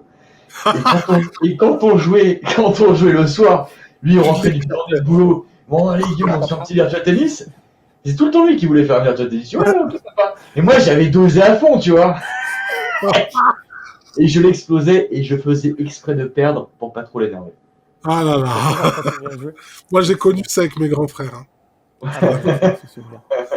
Moi j'ai une belle anecdote aussi, c'est que j'ai un pote, Mathieu, peut-être qu'il regardera cette vidéo, qui était le pote de mon grand frère et qui achetait tout. Qui achetait tout le temps. Et moi, j'étais content que mon pote ait un frère qui achète plein de jeux. Sauf que c'était pas mon pote à moi. Et à un moment donné, j'avais 16 ans à l'époque de la Dreamcast. À sa sortie, en tout cas au Japon. Et à un moment donné, il m'a dit écoute, si tu veux, tu viens chez moi et puis tu pourras jouer avec moi, il n'y a pas de souci, je viens te chercher en voiture. Et à partir de ce moment-là, tous les week-ends, j'allais chez lui. Et il avait quasiment toutes les sorties. J'avais cette chance-là d'avoir toutes les sorties Dreamcast, Jap, etc. Et vraiment, il achetait tous les jeux. Et le Virtua Tennis, on l'a saigné des week-ends. Ouais. S'il regarde la vidéo, il doit s'en souvenir. On a passé un temps fou. Alors, le 2 en particulier. Ouais, le 2 était encore plus chronophage et encore plus ouf. C'était clairement encore mieux que le premier. Très long. Et je m'en souviens encore. Tu vois, c'est comme quoi, c'est des souvenirs marquants. Ah, mais ouais, c'est un des jeux. Excellent l'anecdote avec ton père. Tu t'es dit J'ai ouï dire que, pour répondre à ta question, Bicam, il paraît que Top Spin 4 serait encore meilleur. Mais je ne l'ai pas fait. Non, pour moi, Top Spin, j'ai fait le 1 et le 2. Et après, c'est fini. Le 4, je ne l'ai jamais testé. Il paraît que le 4 est vraiment génialissime. Et d'ailleurs, Vicky300 a sorti un test, là, ou une vidéo pour en parler. Et ça fait plusieurs fois que j'entends ça, que le 4 est génial. Et moi, je suis resté sur. D'ailleurs, c'est les derniers jeux de tennis que j'ai achetés. Virtua Tennis 1 et 2. Alors, Juste pour revenir sur quelques points qu'on a oublié d'aborder, parce que j'y pense. Alors, tu m'as parlé de Top Spin 4. Je t'explique la connexion dans ma tête. J'ai pensé au tournoi que je faisais en ligne de Top Spin Ouais. 4, parce qu'on pouvait jouer en ligne. Mais la Dreamcast, c'est aussi la première vraie console. Il y en a eu un. Mais je pense que c'est la première vraie Bah, console on va aborder le jeu ADG, on est obligé. qui commence par un P. Ou pas. C'est ça. Mais là, on est parti pour une demi-heure, les mecs. Ah ouais, bah là, je pense que ouais, on va essayer de Est-ce faire que tu as vite. une limite de temps, Big Cam, dans ton émission? Non, d'habitude, c'est à peu près 1 heure et demie max. Ah, je crois qu'on va les exploser aujourd'hui, les mecs. Non, mais Tu seras le premier. Fantasy Star, c'est ça, DG. Allez. Fantasy Star Online. Tu as Vas-y, fait moi, parler je de- me parle de t'étais ces super, souvenirs parce que j'ai fait la même chose que lui. Mes parents, ils m'ont massacré. Ils m'ont tué, mes parents. Vous avez tous joué à Fantasy Star Online? Moi, j'ai joué à Fantasy Star Online, en ligne. Elle aussi. Ouais, moi j'y ai joué aussi. Alors, je veux vous écouter d'abord sur ce jeu. Parlez-moi de ce jeu, les mecs, faites-moi rêver. Vas-y. Alors moi pour te dire la vérité, j'ai joué un peu sur Dreamcast. J'ai arrêté ensuite parce que ça arrivait à un stade où je suis passé à autre chose. Par contre, j'ai rejoué ensuite sur GameCube parce que la GameCube bénéficie du portage épisode 1 et 2 de la Dreamcast. Exact. Et pour moi, c'était les prémices un peu de Xenoblade. Je ne sais pas si vous connaissez Xenoblade. Ouais, Ouais, ouais. Et bah, c'était vraiment les prémices. C'était eux qui ont entré qui sont rentrés dans ce genre de jeu. Et ouf, c'est le côté RPG, moi. Biggie, tu connais mon côté RPG. Et toi, Biggie, tu y as joué un petit peu aussi. Moi, tu sais, j'ai des souvenirs qui me reviennent. J'en ai parlé une fois dans un live. C'est que j'ai des souvenirs de crainte et de peur que je faisais des choses un peu transgressives quand je jouais en ligne. Il y a 2 jeux que j'ai joué en ligne comme ça sur la Dreamcast. C'est Quake 3 Arena et Fantasy Star Online. Et le problème, c'est que j'avais défoncé la facture de téléphone. Et quand j'ai joué la première fois, je me disais, mais où je suis? En fait, j'avais l'impression d'aller dans un monde parallèle. Tu vois ce que je veux dire? Ouais. Et j'arrivais dans le monde, parce que c'est la première fois que ça me faisait ça, où je me projetais dans ce monde et je voulais plus en sortir. C'était là où tu te voyais les premiers dangers du jeu en ligne. Et c'est vrai que moi, quand je jouais avec mon pote KX, parce que lui, il l'avait aussi, après on jouait ensemble, on se donnait rendez-vous pour jouer. Et puis, c'était le fait de pouvoir arriver, de faire des missions avec d'autres gens, etc. Je disais, putain, c'est des vrais gens qui jouent, tu vois. Et j'ai passé des heures et des heures et des heures, alors que c'est un concept super répétitif, mais tellement immersif, vraiment exceptionnel. J'ai vraiment des souvenirs, je te dis, je jouais avec la boule au ventre. Parce que je Voilà, savais que... non, parce que le concept est répétitif, mais comme tu sais pas avec qui tu vas jouer, C'est ça. ça reste quand même un peu innovant. Ah, Ce que mais je disais quand totalement. je parlais de Xenoblade avec un pote il y a pas longtemps, c'est vraiment le même concept. Hein. Et je disais, les missions finalement, parce que Et de partir dans un il y a deux monde, parties. dans un monde. C'est Tu ça, sais, t'es quand dans tu un te univers. connectais, ça mettait du temps, tu sais, il y avait les petites étoiles, ils étaient... Tu vois, il y avait ce truc-là, ça me faisait une sensation, c'est inexplicable, je peux même pas te dire la sensation que ça me faisait. T'as joué auquel Les sons étaient particulièrement bien choisis. Ouais. Ils sont C'est ça. très- C'est ça. T'as joué auquel l'épisode 1 ou J'ai joué à tous les épisodes. Ah ouais, d'accord. C'est un énorme fan de la série, lui. Même celui sur PS2? Non, parce que sur PS2. Ah si, Fantasy Star Universe, mais pas parce qu'ils n'ont pas sorti Fantasy Star Online sur PS2. Il y a Fantasy Star Universe Non, c'est l'univers, c'est ça. qui est vraiment pas terrible. Mais non, PSO, l'histoire, c'est que j'étais au collège en 3ème et j'ai un pote qui m'en parle. Il me parle de ce truc-là parce qu'il me dit voilà, t'as la Dreamcast, t'as pas encore beaucoup de jeux, il faut absolument que tu l'achètes, on va y jouer ensemble, c'est online. Et moi, je savais même pas qu'on pouvait jouer online avec la Dreamcast. Du coup, heureusement chez moi, tu vois le décor de Padawan, Big. Oui. On va commencer chez moi. Ouais. Et, en fait, à l'époque, à la place des Néons et compagnie, je jouais vraiment à cet endroit. Oui, en fait, tu m'as dit plusieurs fois. Ouais. J'avais ma petite télé cathodique, un peu comme ce qu'on voit dans les premiers épisodes de l'ancien Padawan en 2011. Oui. J'avais ma télé cathodique qui est au centre de la pièce, j'avais un petit fauteuil. Et heureusement, j'avais une prise 56K. Qui arrivait là-bas. Oh là Qui là. arrivait jusqu'en haut. Donc j'ai pu brancher et raccorder la Dreamcast au mur. Et j'ai acheté PSO sur ses conseils, je l'ai écouté. J'ai lancé le jeu. Mais effectivement, tu fais bien de le dire, les sons, quand tu lances le jeu, tu sais, t'es dans cette espèce d'espace avec les étoiles, tu peux faire tourner avec ton joystick. Le joystick, ouais. T'as l'étoile qui tourne et t'as le son. Au début, j'ai eu un peu de mal à m'y mettre, comme tout MMORPG. Mais une fois que t'es dedans, ça m'a sucé la vie. C'est-à-dire qu'en fait, à chaque fois que je rentrais du collège, moi j'étais en troisième, c'était un endroit qui était très morne. Puis moi, je revenais de Singapour. J'ai trouvé que les Français avaient un très mauvais état d'esprit quand je suis Ouais, arrivé en ouais, bah France. tu m'étonnes, tu m'étonnes. Parce que les gens étaient extrêmement optimistes à l'étranger, que ce soit au Maroc, au Zimbabwe, à Singapour. Les Français, je les ai trouvés gris, déprimés.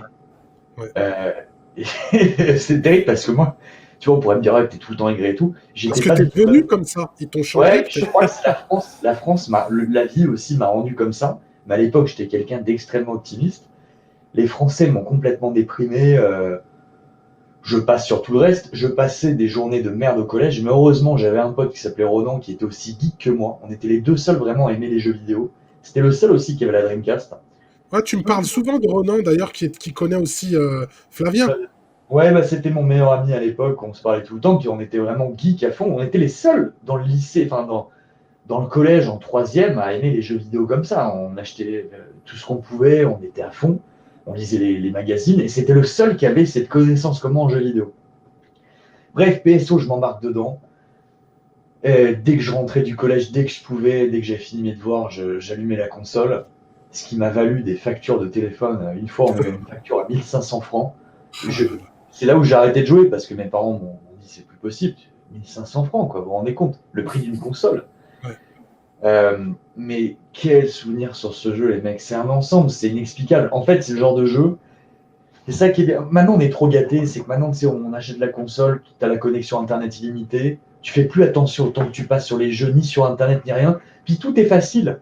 À l'époque, tout était compliqué. Tu vois, tout à l'heure, Khaled, tu parlais de la version GameCube. Sache que j'ai acheté PSO 1 et 2 sur GameCube, et j'avais acheté l'adaptateur sur Ouais. GameCube, j'avais le Raison. câble RJ45 double croisé que j'ai encore, j'ai filé à mon frère pour le PC, et je n'ai jamais réussi à connecter la GameCube parce Non. qu'il fallait connecter la GameCube au PC ou à la C'est ça. box. Et à C'est la l'époque, moi box, j'avais c'était la l'espèce box. de Raymanta verte Wanadu là. Ouais, moi aussi, j'avais la Raymanta qui était que Et en je vous USB. jure, ça n'a jamais marché la GameCube, je n'ai jamais réussi à la mettre sur internet alors que la Dreamcast j'ai réussi, tu vois. Mais c'était compliqué, ça coûtait cher, t'avais un temps limité, tu savourais ces heures, tu vois, avec les gens. J'avais le clavier Dreamcast, je parlais, tu pouvais parler en direct avec les gens. C'est vrai, on n'a pas parlé de ça. C'est vrai, c'est vrai. Il y avait un truc qui était génial. Bon, moi, j'étais un énorme escroc sur PSO, c'est que tu pouvais faire des échanges. Et ce qui était génial, c'est tu dis à un mec, tu lui écris, tu vois, souvent avec des anglais, I'm going to exchange this weapon versus this weapon, et les deux ils drop la même. En fait, ça tombait sous forme d'item orange, tu te mettais à 10 mètres l'un de l'autre, et ensuite on arrivait sur l'objet de l'autre, et moi en général je laissais un objet de merde pendant que lui me laissait un objet rare. Et mec, le mieux, c'est que quand quelqu'un mourait, quand il tombait à terre, il laissait tout son pognon Ouais. qu'il avait sur lui et Il son dropait arme. tout ce qu'il avait, ouais. Et son arme. Et ça, c'est tout. Et tu pouvais tout voler, les mecs. Ouais. Ça, ils l'ont enlevé par la suite, quand ils ont fait PSO version 2 sur Dreamcast, où là, ils ont fait la connerie de mettre un truc Guild Card. En gros, il fallait se faire un compte Sega sur Internet pour jouer au jeu. C'est ça, ouais. Donc malheureusement, bah, j'ai eu le jeu, mais j'ai pas pu faire le compte. Il fallait mettre sa carte de crédit. Enfin, j'étais trop jeune. Mais non, mais c'est des centaines d'heures, des milliers d'heures de souvenirs avec des gens du monde entier, des Français, essentiellement des Français quand même. Des sons qui te restent dans la tête tout à l'heure, tu vois, quand je te voyais dans le niveau Forest euh, avec l'arme, là, l'épée, tu vois, j'ai les sons en tête. Ah bah oui, c'est vrai. J'ai les Quand un sons. jeu te marque, je Non, pense mais que rien oui, que le ça va. hub, là, le hub qu'on voit, ce hub-là, moi, il m'évoque des souvenirs, mais extrêmement puissants. Et la musique, je la connais, c'est tin, tin, tin, Ouais, c'est ça, c'est ça. Euh, ouais, je m'en la musique rappelle. de Pionnier 2, la musique de Pionnier 2, elle sera en tête à jamais dans ma tête. Ah. Et auparavant, en plus, tu n'avais jamais joué à The Phantasy Star sur Mega Drive. Non, non, parce que les RPG, ça n'a jamais été mon truc. Et Donc c'est quand c'était tu es venu mon premier contact avec cette licence de Sega. Mais c'est un ensemble, c'est les couleurs, l'univers. Et en fait, Monster Hunter, oui, là je suis Ouais, tombé dedans il n'y justement. a pas si longtemps. Ça me fait beaucoup penser à PSO. Et Mais je ouais. pense que Ce que Monster j'allais Hunter dire, ce que doit j'allais beaucoup dire. à PSO également. Bah, tu sais, il y a un message que tu n'avais pas vu le jour où tu as fait ta première vidéo. Je suis venu sur Monster Hunter. J'ai dit, je Ouais. comprends pourquoi DG a aimé ce jeu. Ça doit lui rappeler PSO. J'aimerais Et bien retrouver le message dans le chat que je t'ai mis. Monster Mais il y Hunter. avait tellement de messages ce jour-là, tu sais, que je tu suis n'as pas pu désolé. le lire. Je suis Mais c'est désolé, mais c'est exactement ce exactement que j'ai ça. mis. C'est exactement ça. Je retrouve la vague de PSO avec les petits sons, chasser les monstres, les Ça objets m'a rares, ça la m'a quête. fait Parce la que même sensation. Mais et tu y as joué en ligne ou pas? à PSO, Un Monster Hunter. ah oui, oui, bah, j'ai joué essentiellement en ligne à Rise et Ouais. à World Iceborne. Hein. Est-ce que Mais tu vois, c'était la quête d'objets rares sur PSO qui était géniale, qu'on retrouve dans Monster Hunter. C'est C'est ça. passé des dizaines d'heures à trouver l'arme rare. Tu vois, par exemple, il y avait le Twin, je sais plus quoi, un double sabre bleu. Je sais plus comment il s'appelait le nom exact. Il y avait l'Egg Blaster qui était une arme bannie, que des c'est gens, sacré souvenir. Moi, Ouais. ils avaient réussi à hacker le jeu. Parce qu'on pouvait pas. Le Egg Blaster, tu pouvais, pour l'avoir, soit je crois que tu pouvais l'avoir dans le solo, mais c'était extrêmement rare. Mais il y avait des gens qui l'avaient hacké, mais tu ne pouvais pas avoir cette arme online. Mais il y avait des gens qui avaient hacké le jeu et qui pouvaient l'utiliser Qui online. jouait online avec, ouais. Ouais. Et j'avais trouvé des hackers qui m'avaient filé toutes les armes interdites. Tu avais aussi le Sonic Knuckle. C'était des armes de poing qui étaient interdites. Euh, non, mais c'est. Puis c'est l'échange avec les joueurs. C'était.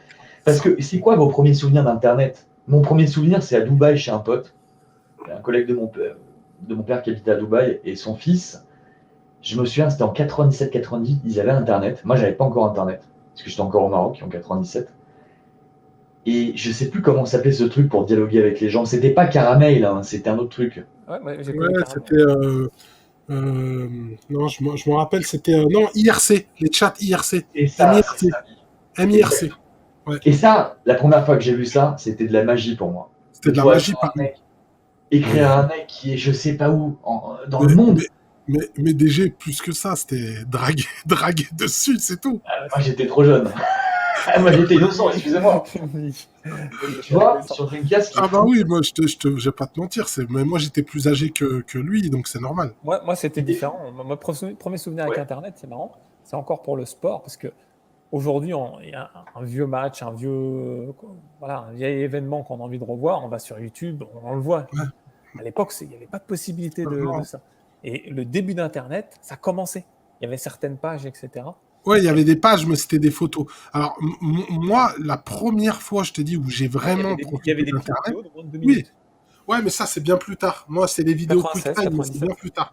Moi, au tout début d'Internet, la première fois que j'ai vraiment découvert Internet, ce que c'était, bon, il y avait chez mon pote avec les IRC, mais là où j'ai compris le online, en fait, je venais d'arriver au lycée, et quand j'arrive dans ce lycée, ben, j'étais allé dans un autre lycée que mon lycée, que mon collège de secteur. J'étais allé un peu plus loin, et j'arrive dans ce lycée, et il y a un mec qui se faisait un peu mettre à l'amende par tout le monde, c'était un peu un geek à l'époque, un ouais. vrai geek, mais un vrai de vrai, hein.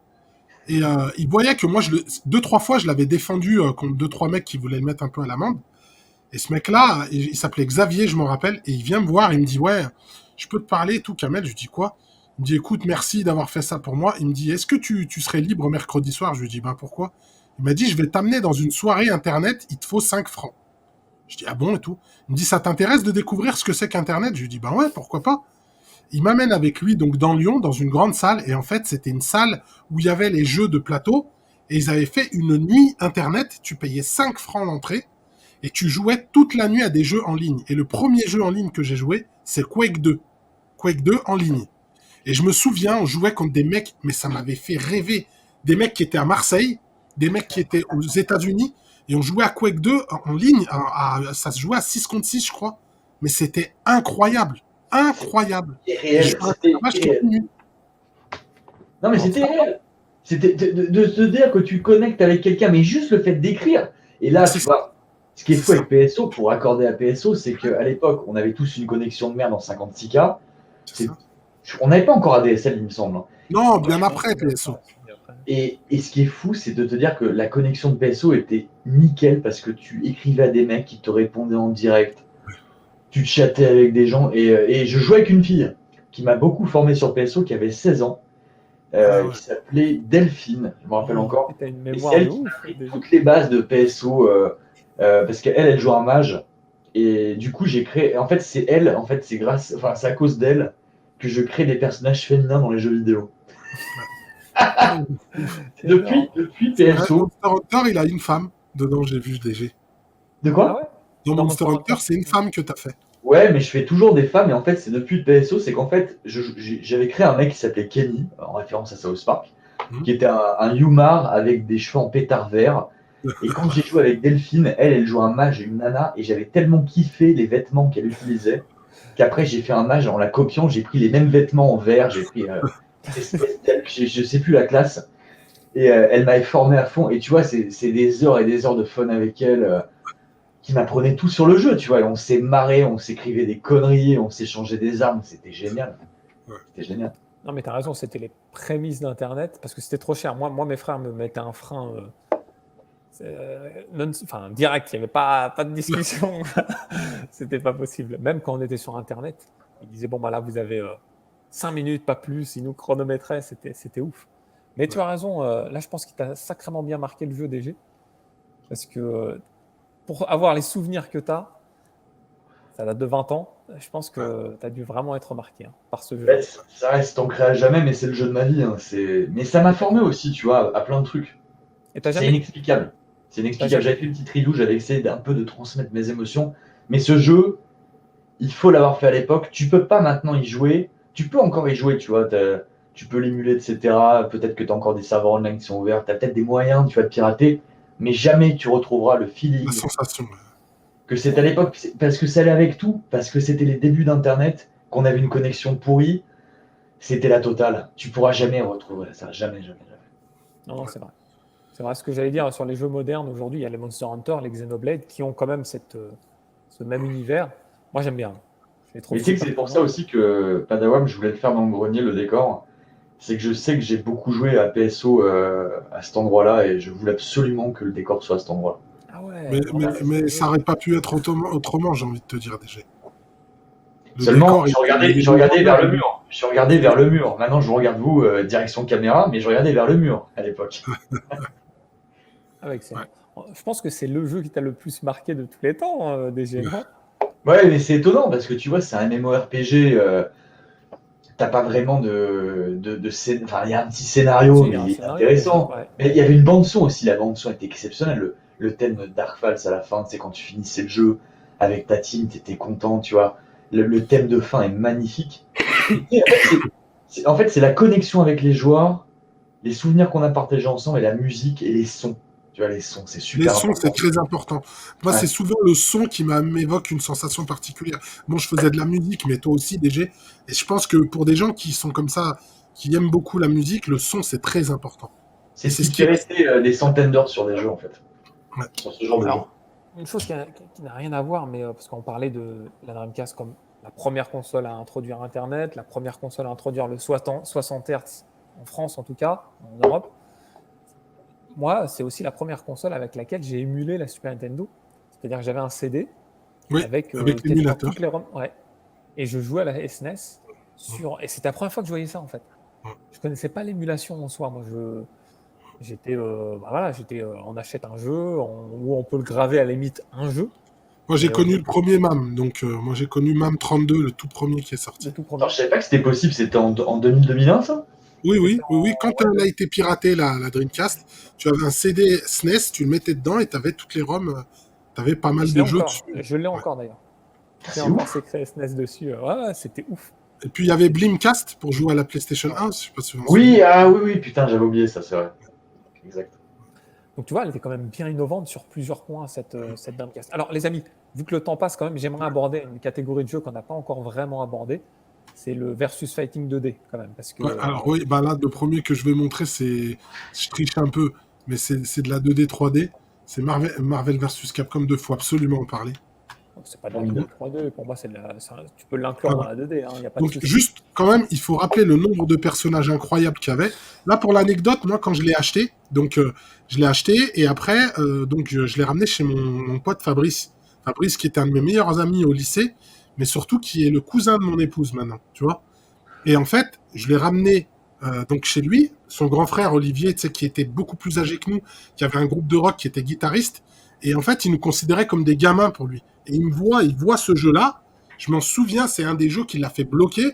Et après, il a commencé à me prendre au sérieux. Il s'est dit, ce gamin-là, il rigole pas, lui, tu vois. Et je lui montre Marvel versus Capcom 2 avec le nombre de personnages que tu Ah, as. mais c'est un truc Des de ouf. personnages de Marvel, des personnages de Street Fighter. Bon, on avait connu le premier en arcade et après plus tard sur Dreamcast parce que celui-là est sorti avant. Bizarrement, le 1, ils l'ont sorti après. Faut que je Et vous arrête. Faut que je vous arrête sur un truc. oui, Excusez-moi, parce que ça va raccorder à ce jeu, mais parce que Khaled parlait de la console qui était super innovante à plein d'égards. Est-ce que vous vous rappelez qu'on pouvait télécharger des saves sur oui, Internet pour la mettre sur la VMU? Et et oui. c'était super pratique pour ce jeu, Ça, c'était parce Ouais, qu'il fallait... T'as vu le roster qu'on a? Et ben ouais, vous pouviez aller sur GameFAQs à l'époque. oui. Tu téléchargeais la save et t'avais directement tous les persos. Ah bah, moi, je me suis amusé à tout déverrouiller tout seul. Moi aussi. Moi, Moi aussi. j'ai pris la save. Moi. Ouais, Non, mais là, c'était le sommet parce qu'en Saturn, on avait déjà X-Men versus Street Fighter. On avait oui. déjà des crossovers bien. On avait, Marvel. Versus. Alors, non, il y euh, avait Marvel Super Hero versus Street Fighter et voilà, Street Marvel Fighter Super versus Hero. X-Men. C'est ça. Donc, on avait déjà ces crossovers-là. Mais là, c'était le sommet en termes de. Alors, les personnages étaient en 2D, mais les décors étaient effectivement. En 3D. En 3D. Enfin, la- ouais, c'est de la Oui, c'est de la 3D. 3D, c'est de 3D la plus 3D. calculé, ouais. Ouais, voilà, c'est ça. C'est ça. Et voilà, enfin, moi avec mes frangins, ce- Ah on non, a moi, dû il y m'a rendu jouer. fou ce jeu. Pour moi, c'est le meilleur épisode ever de la série. Hein. Alors moi, c'est pas compliqué. Quand il est sorti, on l'a eu d'abord en Jap. Quand il est sorti, je passais le bac. C'était la période où je passais le baccalauréat. Et je me souviens que mon frère me disait, mais non, non, non, on y joue trop.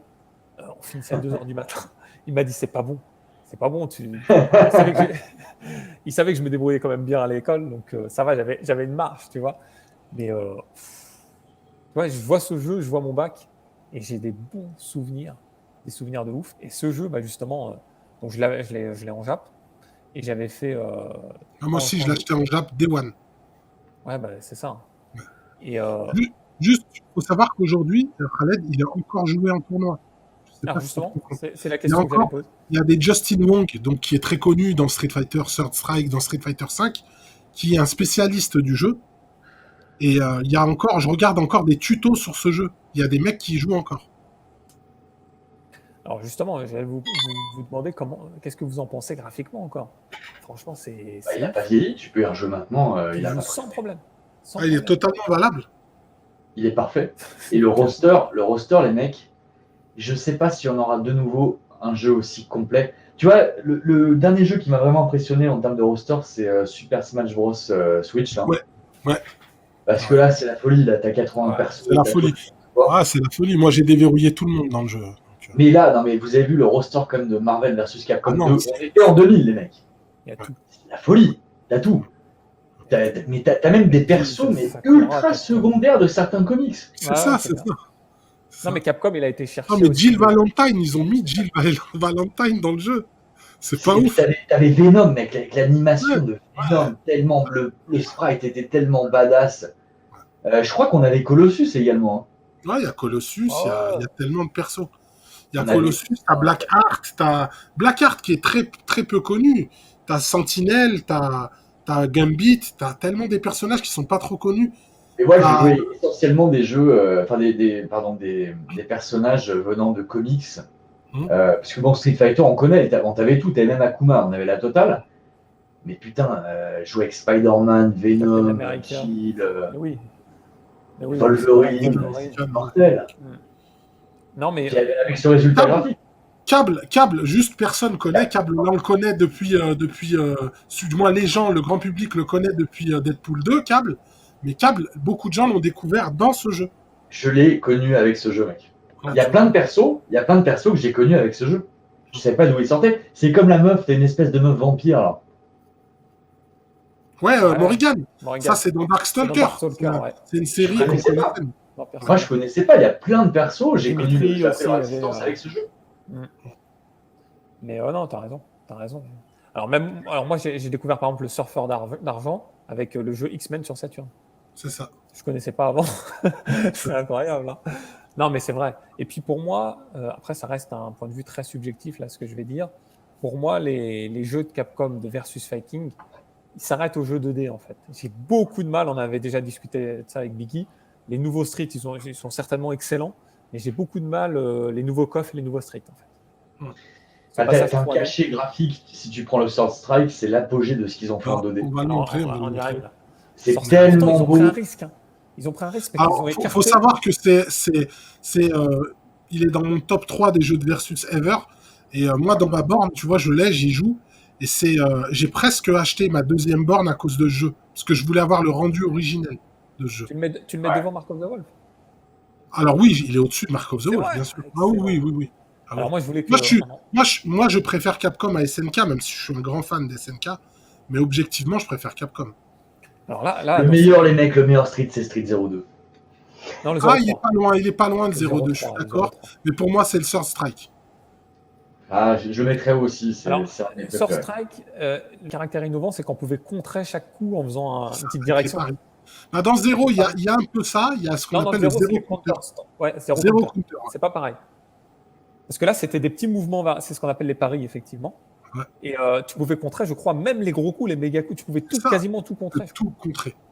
Et ça, c'était une belle particularité, en dehors du fait qu'ils ont quand même pris les risques de laisser. Alors, je crois qu'il y avait Chun-Li comme personnage connu à la base. Ryu, Ken, Akuma. Ouais. Et puis il y en avait un dernier, je ne sais plus. Mais c'est vrai qu'il y avait beaucoup de persos qui débarquaient. Tu as raison, Khaled, il n'y a pas plus que ça. Ouais, mais tu vois, c'était quand même un sacré risque, moi, je trouve. Bien sûr.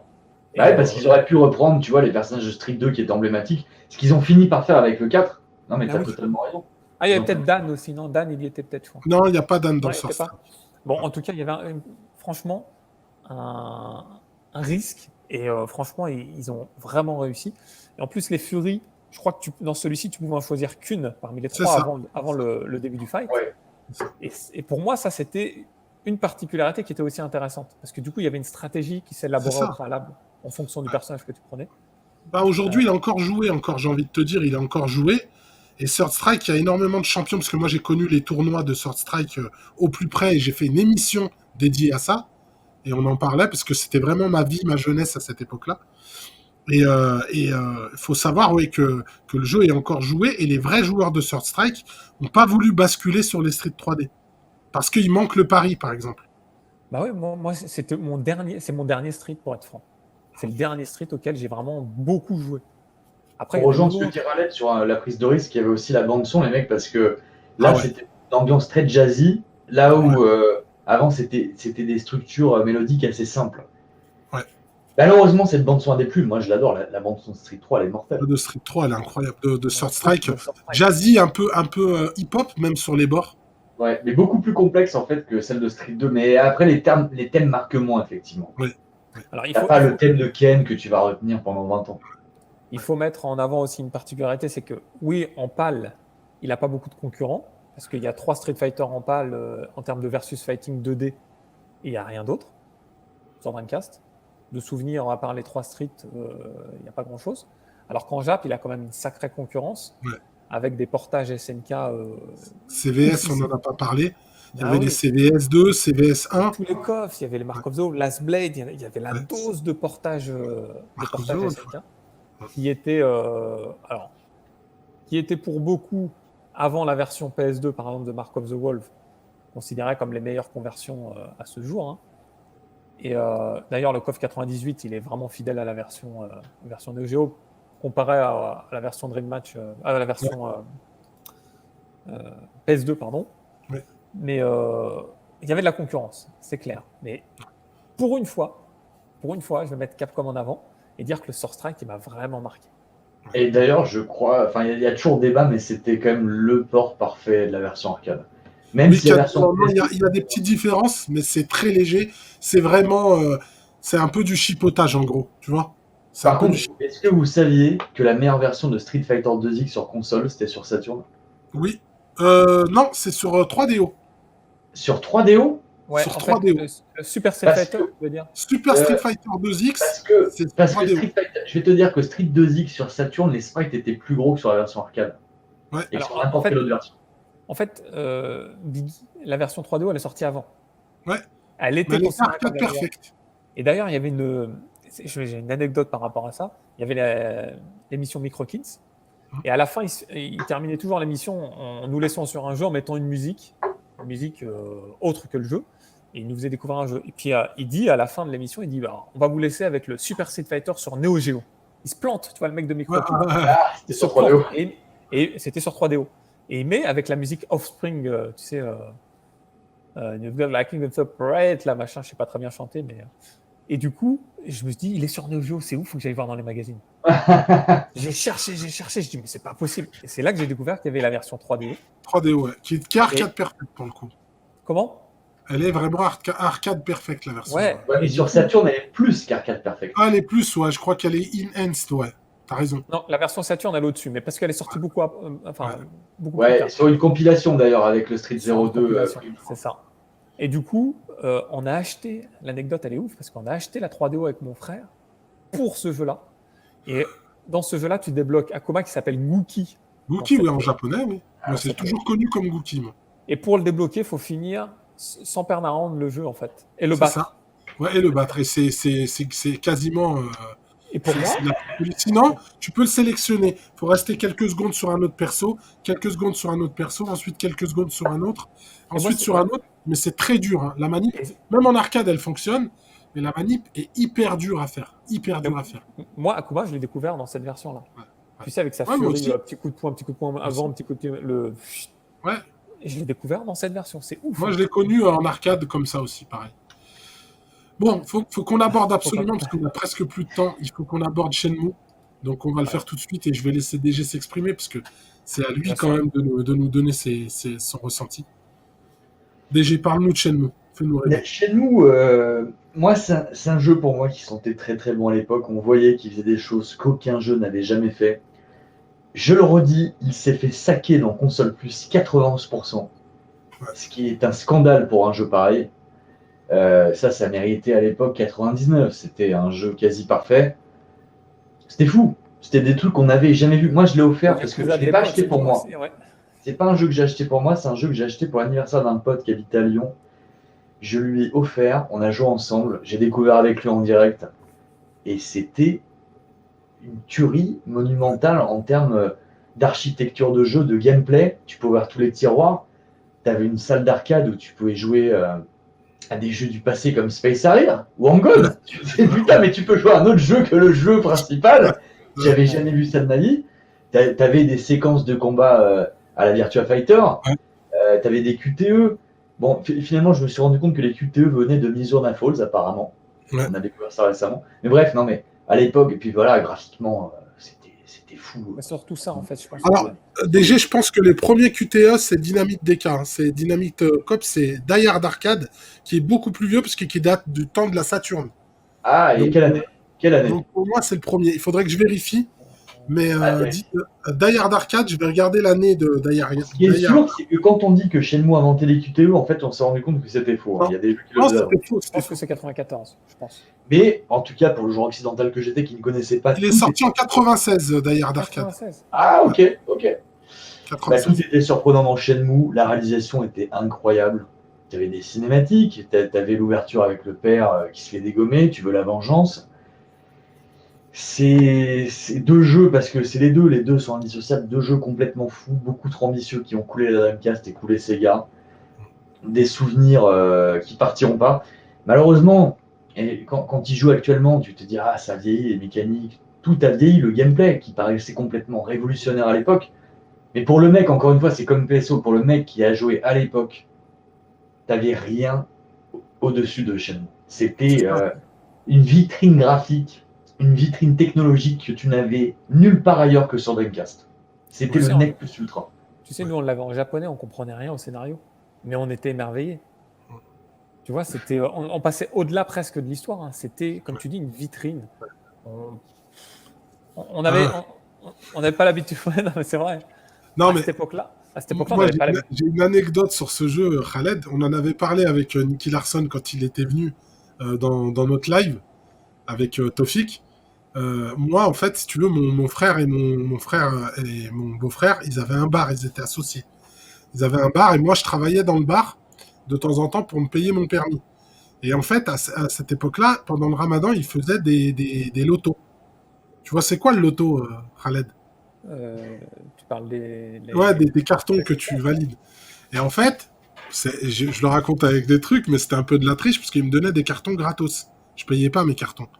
Et quand j'arrivais, mon frère et mon beau-frère me disaient, écoute, bon, bien, dès que t'as gagné, tu t'en vas, tu restes pas, tu vois.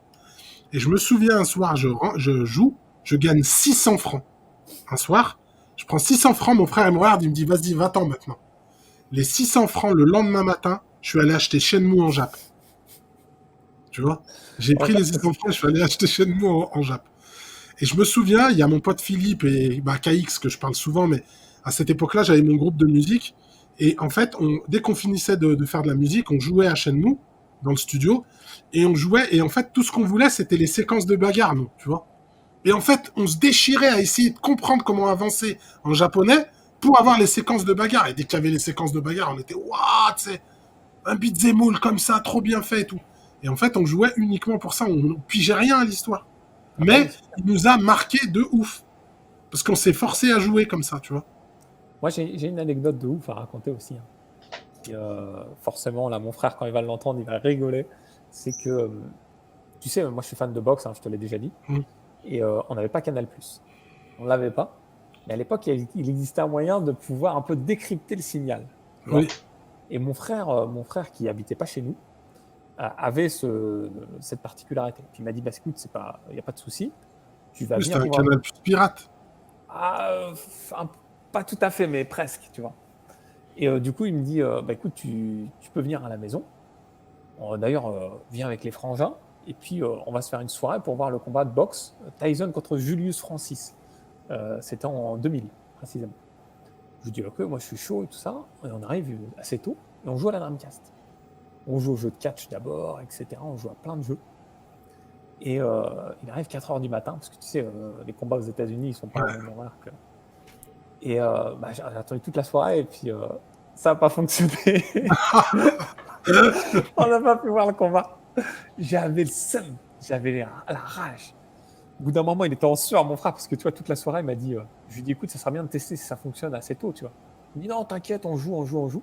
Et puis 10 minutes avant le combat, il a commencé à essayer de voir si ça fonctionnait, et ça fonctionnait pas. J'avais la rage. Je lui ai dit, ça fonctionne concrètement, ça fonctionne ou pas? Il m'a dit non. Je me suis barré à 4h du matin, je suis rentré à pied chez moi, je me souviens. Ah non, c'était une belle anecdote. Et on avait joué à la Dreamcast. Alors, on n'avait pas joué à Shenmue, mais on avait joué à plein de jeux à 4 en fait. Tetris, des jeux de catch, etc. Avez-vous le souvenir que Shenmue faisait décoller la Dreamcast en termes de bruit? C'était un enfer. Ouais. Moi, j'avais peur qu'elle crève. À chaque fois que je jouais à Shenmue, je me disais putain, elle va décéder. Ça faisait un bruit de l'enfer. T'avais des petits temps de chargement entre les zones. Et j'ai toujours eu peur qu'elle rende l'âme. Ah bah d'ailleurs, moi j'ai pas mal de Dreamcast pour j'ai pu finir le 1 et le 2 en entier.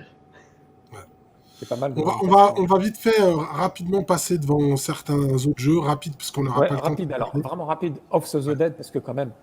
Là j'en ai chargé un autre, il faut en parler, c'est Resident Evil Code Veronica. Que j'avais acheté Day One en Jap. Il y avait la version anglaise DG ou pas en Jap?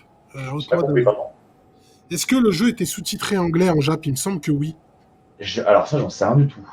Parce que moi, je l'ai fini en Jap, le jeu, j'en suis sûr, parce que je l'avais acheté en original en Jap. Avec le fourreau un peu violet, rose. Ouais. Nous, on avait le même aussi, on l'a fait en Jap. Mais je l'ai terminé. Je l'ai terminé et moi, j'avais kiffé parce que déjà, les décors étaient en 3D. C'était le premier Resident Evil, tu pouvais prendre 2 armes en même temps, dans les deux mains, pardon. T'avais une espèce d'histoire un peu mystique avec les 2 jumeaux, là, le garçon et la fille, là. Puis t'avais Wesker dedans qui revenait, c'était lui qui manipulait tout derrière. Voilà, bref, moi c'est vraiment un Resident Evil qui m'a marqué. Il y a beaucoup de gens, j'en parlais avec Pascal Squaleres, d'ailleurs qui aime beaucoup ta chaîne DG. C'est un pote à moi qui est dans l'arcade et il m'a dit qu'il se tape la rétrospective MGS une fois par an sur Padawam HD. Une fois par an, il la regarde. Je le salue, merci Pascal, merci beaucoup. Voilà, il sera très content parce que je sais qu'il regarde mes vidéos. Et donc, on en parlait l'autre jour parce qu'il l'a streamé, et il le stream du moins en ce moment, et il m'a dit, je lui ai dit, beaucoup de gens ont craché dessus, et lui il me dit, ah bon? Je lui ai dit, ouais, à l'époque, les gens avaient dit, c'est un sous-Resident Evil. Non, à l'époque, ce jeu était considéré comme le meilleur Resident Evil. Ceux qui se souviennent de cette période Dreamcast, ceux qui l'ont eu à l'époque le savent, c'était considéré comme le meilleur, c'était une exclue Dreamcast au début, avant qu'il soit porté sur PS2, GameCube et compagnie. C'était une exclu. Techniquement, c'était le plus dingue de la série. On a vu le 1, le 2, le 3, là, sur Dreamcast, c'était fou. En fait, le truc, je pense qu'il souffre du syndrome post-Matrix. C'est un jeu qui est sorti juste après Matrix. On voit que Oui. Wesker, clairement, les mecs se sont inspirés de Neo. Ouais. Ils clair. reviennent d'outre-tombe pour devenir Super Wesker en mode zombie. Là, c'est ça. À l'époque, c'était méga cool. C'était génial. Mais avec le temps, on se dit, c'est quand même ultra nanardesque. Nanardesque. Et je vais te dire, le truc, c'est que les anciens RE, c'était de la 3D précalculée des décors. Donc, bizarrement, ils ont mieux vieilli. Celui-là, c'était full 3D. À l'époque, c'était plus impressionnant, mais avec le temps, les premiers ont mieux vieilli. C'est ça qui est paradoxal. Mais je peux vous dire, moi, j'en suis sûr, à l'époque, et je parlais avec beaucoup d'Américains sur des forums et même des chats, tout le monde était en sang devant Code Veronica. Il y a des gens qui chialaient parce qu'ils trouvaient ça trop dur, mais il était culte. Culte. Ouais, culte. Il est resté pendant 2-3 ans au minimum. Jusqu'au 4. La définition des zombies, comme c'était bien fait. En fait, ce qu'il y a, c'est que tu sais, le premier Resident Evil, même si on était fan du 1, du 2 et du 3, ça restait à peu près le même moteur. Tu avais juste les couleurs qui étaient un peu plus chatoyantes dans le 2 et dans le 3 par rapport au premier. Mais là, les zombies, on les voyait avec un détail, les textures, etc. Moi, c'était ouf pour moi, c'était ouf. Ouais, puis tous les décors étaient en 3D, c'était super impressionnant. C'était une exclue Dreamcast, donc les quelques euros de possession de la Dreamcast étaient contents de l'avoir. Sur Dreamcast, il y a eu le 2 et le Nemesis. Et ensuite, ils ont fait le Code Veronica qui était une exclue pendant presque 3-4 ans, on va dire, avant la sortie sur. Code Veronica, d'ailleurs, qui devait être Resident Evil 3 à la base. Ouais. Non, ouais, t'as fait une rétro. De toute façon, t'as fait une rétro Resident Evil aussi sur la chaîne. Absolument. Ouais. Alors, on va vite fait montrer House of the Dead, donc qui pour moi était une conversion mieux que l'arcade. Pour moi, c'est de la faute. Ouais, parce que le 2 était sur modèle 2, et vu que là c'était de la Naomi, c'était un peu plus puissant, donc il est plus joli que la version arcade pour le coup. Alors, il faut savoir qu'aujourd'hui, il y en a plein des rail shooters comme ça sur Wii, sur plein de supports, PS3, etc. Mais à cette époque-là, au moment de sa sortie, c'était innovant, encore une fois. Ouais. Depuis tout à l'heure, on parle de la Dreamcast comme la console innovante. Et bah là, c'était encore le cas. Moi j'avais. Ouais, il est culte, House of the Dead. Ah, c'est ouf. C'est ouf. Avec les flingues Dreamcast qui étaient top en plus. Ouais. Donc là, tu as mis la version PAL, je pense. Ouais, parce que le sang est vert. Ouais. Et tu l'as connu, DG? House of the Dead, j'ai très très bien connu avec les Time Crisis et compagnie, mais en salle d'arcade à Singapour. Ah, sur Saturn alors? Non, en salle d'arcade. Moi, je jouais vraiment que en vraie salle d'arcade à ces jeux-là, House of the Dead, Time Crisis. Time Crisis, ouais. C'était monument. Non, mais ça aussi, les salles d'arcade, c'était des souvenirs de ouf à l'époque. C'était complètement dingue.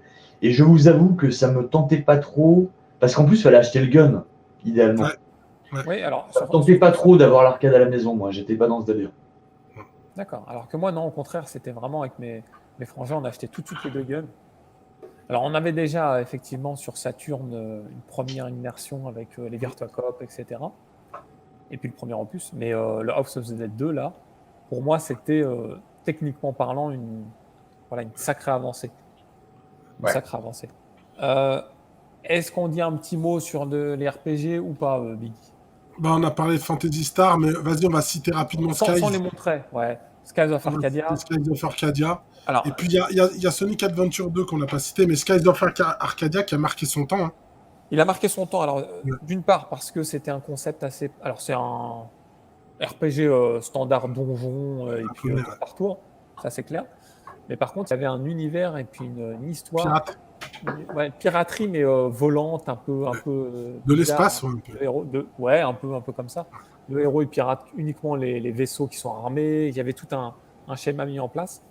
Et puis, c'est surtout, je vais être franc, là, c'est un souvenir nostalgique. J'étais ultra fan de RPG. Hein. Je sortais d'une grosse phase de RPG SNES et Mega Drive. Une grosse phase, énorme phase de RPG PS1, Saturn. Ouais. Et puis, du coup, sur Dreamcast, je voulais des RPG, moi. Et j'avais rien à mettre sous la dent. Ouais. Il y avait Grandia 2, il y avait Evolution, et il y avait Skies of Arcadia. Grandia 2 était déjà magnifique. Non, c'était bien, mais je veux dire qu'il n'y en avait pas suffisamment. Alors oui, évidemment, il y avait Phantasy Star. pour moi, Phantasy Star, je le classe pas, pardon, Ouais, c'est dans un les MMO, RPG. c'est un MMO, ouais. C'est un MMORPG, puis surtout, c'était le principe du jeu en ligne qui était mis en Ouais. avant. Alors que là, non, Skies of Arcadia, c'était autre chose. Et du coup, moi, j'étais quand même bien content de l'avoir, de me le faire. Ouais. Donc, je me le suis fini sur Dreamcast. Ouais. Par contre, par la suite, je l'ai eu sur un GameCube, hein, qui comporte davantage de choses. Mais malheureusement, j'ai pas été au bout. Ouais. C'est-à-dire que j'avais été séduit par la version Dreamcast, mais c'est pas non plus le RPG oufissime comme on a pu Ouais. voir sur des FF7, etc. Ouais. Donc je dirais que la Dreamcast, elle a bien son. On dit souvent que la Dreamcast, c'est l'arcade à la maison. Ouais. Donc on le comprend quand même bien parce qu'au côté RPG, on a quand même été Moins gâté que sur moins gâté. PlayStation. Ouais. Après, peut-être Il y a qu'il en aussi- existe en Jap, hein, que je ne connais Ouais. pas. Mais, Moi, j'en connaissais quelques-uns. Skies of Arcadia, Grandia 2, tu les as cités. C'était pour moi les meilleurs de tous. On va citer rapidement, vite fait, Jet Set Radio, on n'en a pas parlé. Celui-là qui oui. était ouf aussi. Vraiment totalement Exceptionnel. révolutionné. Génialissime. Ouais, moi, je le classe. Pour moi, c'est les prémices de GTA, c'est ce jeu. Je pense que GTA a beaucoup emprunté de choses à ce jeu-là, parce que GTA est sorti sur PS2, hein, GTA 3, le premier. Ah, je pense pas, parce que tu avais déjà GTA 1 et 2 avant. Même c'était pas du tout la même philosophie. Je pense que les mecs qui ont fait GTA 3, ils ont joué à Jet Set Radio, c'est obligé. Tu penses? Parce qu'il y a énormément d'éléments qui se rapportent de GTA, ça se voit. Ah, moi j'aurais plus fait le rapprochement si tu voulais parler de Wind Waker pour le côté cel shading, et je vois pas trop le rapport. C'est le fait que tu sois libre et que tu évolues comme ça, que les flics qui t'attrapent, que tu as des espèces de QTE comme dans GTA quand tu dois faire certaines actions. Tu sais, tu fais dans Jet Set Radio, pour graffer, tu as des QTE qui apparaissent et tu dois faire des manipulations pour graffer. Dis-toi que dans GTA, notamment GTA San Andreas, tu dois faire la même chose.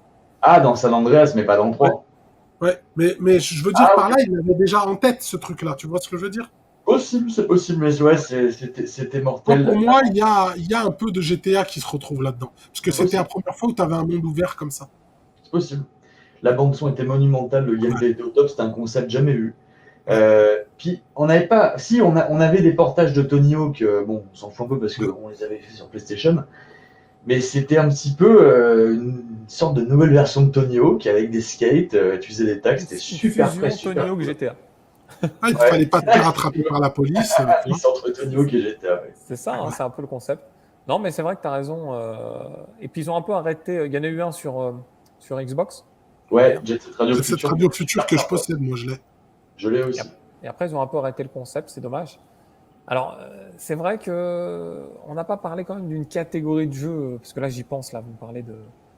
Je pense aux jeux de voiture quand même. On a Taxi Driver. Alors, moi j'en ai parlé beaucoup avec Arcade Brain ces jours-ci, parce qu'il a fait un test de Sega Rally. Pour moi, les portages de l'arcade sur Dreamcast, ils sont tous ratés. Le Daytona, le Sega Rally, on en a parlé le jour du live. Pour moi, le seul jeu de bagnole. Ils sont ratés. Crazy Taxi, les mecs. Ah, pas Crazy Taxi. Crazy Taxi, c'est pas la même chose. On en a pas parlé, mais ça, c'était un des jeux phares du lancement de la Dreamcast. Je suis d'accord. Crazy Taxi, c'est une tuerie. Crazy Taxi. Ça, on n'en a pas parlé. Mais pour moi, Sega Rally 2, Daytona USA. Le Ferrari. Ferrari, c'est une vraie bonne conversion. J'en ai parlé aussi. Pour moi, le meilleur jeu de bagnole, après, je sais pas si vous êtes d'accord, mais sur Dreamcast, c'est Metropolis Street Racer, qui est fait par le studio qui aujourd'hui fait les Forza Horizon sur Xbox. Maintenant, ils sont devenus Playground Game. Tu vois. Et après, ça s'est appelé Projet Gotham Racing sur Xbox 360. Et avant ça, c'était Metropolis Street Racer. Oh là là, tu me replonges. Ah ouais, effectivement, je l'avais testé à l'époque. Ouais, mais bon, quand tu sors de Gran Turismo 1 et 2. Moi j'avais trouvé ça cool. Avec les kudos là, que tu gagnais dans le jeu. Ça n'a rien à voir, évidemment. Hein. C'était vachement plus arcade. C'est vrai que Gran Turismo, c'est vraiment orienté. Oui, c'est simulation. Simulation, évolution. C'est vrai que les autres, c'est vraiment des jeux d'arcade pur et dur. En fait, il faut aimer les deux genres. Hein. Moi, j'aime bien les deux. Donc, mais c'est vrai qu'on était bien lotis. Il y a plein de jeux de sport aussi. Il y a tellement de jeux sur Dreamcast. Le jeu de Jeux Olympiques, comme il s'appelait, Decathlete. Tu te rappelles de Decathlete? Puis je pensais que tu allais nous parler du NBA 2K. Ouais, le NBA 2K, normal. Il marqué, je pense, celui-ci. J'en ai pas parlé. Il était exceptionnel. On n'a pas parlé, mais. Exceptionnel, mais il y a trop de jeux sur Dreamcast. On ne peut pas tout citer, c'est vrai. Ouais. Mais ce qui est bien aujourd'hui, ce que je trouve en tout cas, c'est qu'on a parlé des jeux en soi, mais on a surtout parlé de vos souvenirs, comment vous avez découvert le jeu marquant. DG, là, l'histoire avec la meuf là qui. Comment ça s'appelait Delphine, c'est ça, dans Delphine. ça. Non, mais c'est ouf. Ça veut dire qu'à partir de ce moment-là, tu as tenu compte du fait que maintenant, t'as tellement marqué que tes personnages sont féminins. Ça, Ouais, c'est fou. Hein. C'était vraiment C'est par fou. rapport à la tenue qu'elle avait, les objets qu'elle utilisait. Je me suis dit, oh, putain, c'est trop classe, un perso féminin. J'ai envie de jouer un perso féminin. Parce qu'à l'époque, quand t'as 14 ans, tu te poses pas la question, tu veux jouer un mec. Et Oui. je me suis dit, ah putain, jouer une femme, c'est quand même cool. Ah non, mais c'est ouais. c'est une anecdote sublime. Franchement, elle va me rester gravée là. Comme Parce quoi, que- DG n'est pas si macho que ce qu'on laisse. Mais pas du tout, pas du tout. Et les mecs, un dernier souvenir, Canon Spike sur Dreamcast était super Ah sympa. oui, Canon Spike avec Camille. Ouais. J'ai acheté une Dreamcast américaine à la base pour ce jeu. Ouais. Parce qu'on l'a pas, il me semble qu'on l'a pas eu en Europe. Non, pour moi, Si, c'est si, une on l'a eu. On l'a eu. américaine et Japon. Il est très cher. Canon Spike, un run and gun super sympa. Il est très cher en version européenne. Je crois que je l'ai encore quelque part, je pourrais peut-être le faire gagner. Et Biggie, on n'a pas parlé de Rival School aussi. Oh, Project Justice 2. Oh là là. Mais il y aura toujours, je pense, dans les commentaires, les gens vont nous dire, ah, vous avez oublié ce jeu. Crazy Taxi, on a failli l'oublier, tu vois. Ouais. Non, mais, de toute façon, Il y a 2 épisodes en plus. non, mais c'est vrai que moi je dis Rival School, mais non, t'as raison, Project Justice, il m'a clairement marqué. Et j'ai une anecdote Ikaruga. Ah bah ouais, Karuga, qui était ressorti sur GameCube également. sur la GameCube. Ouais. Alors attends, j'ai une anecdote quand même qui m'a marqué sur le Rival School. Hein. C'est que, en fait, à force de. Tu sais, les jeux Dreamcast, des fois, quand tu sortais la notice, tu avais la cover de devant qui partait un peu avec la notice. Tu étais obligé de la incruster. Ce qui arrivait aussi des fois sur les jeux PS1. C'était très très chiant sur Dreamcast. Les boîtes, ils se pétaient tout le temps. Tu sais, les picots, là. Très fragile.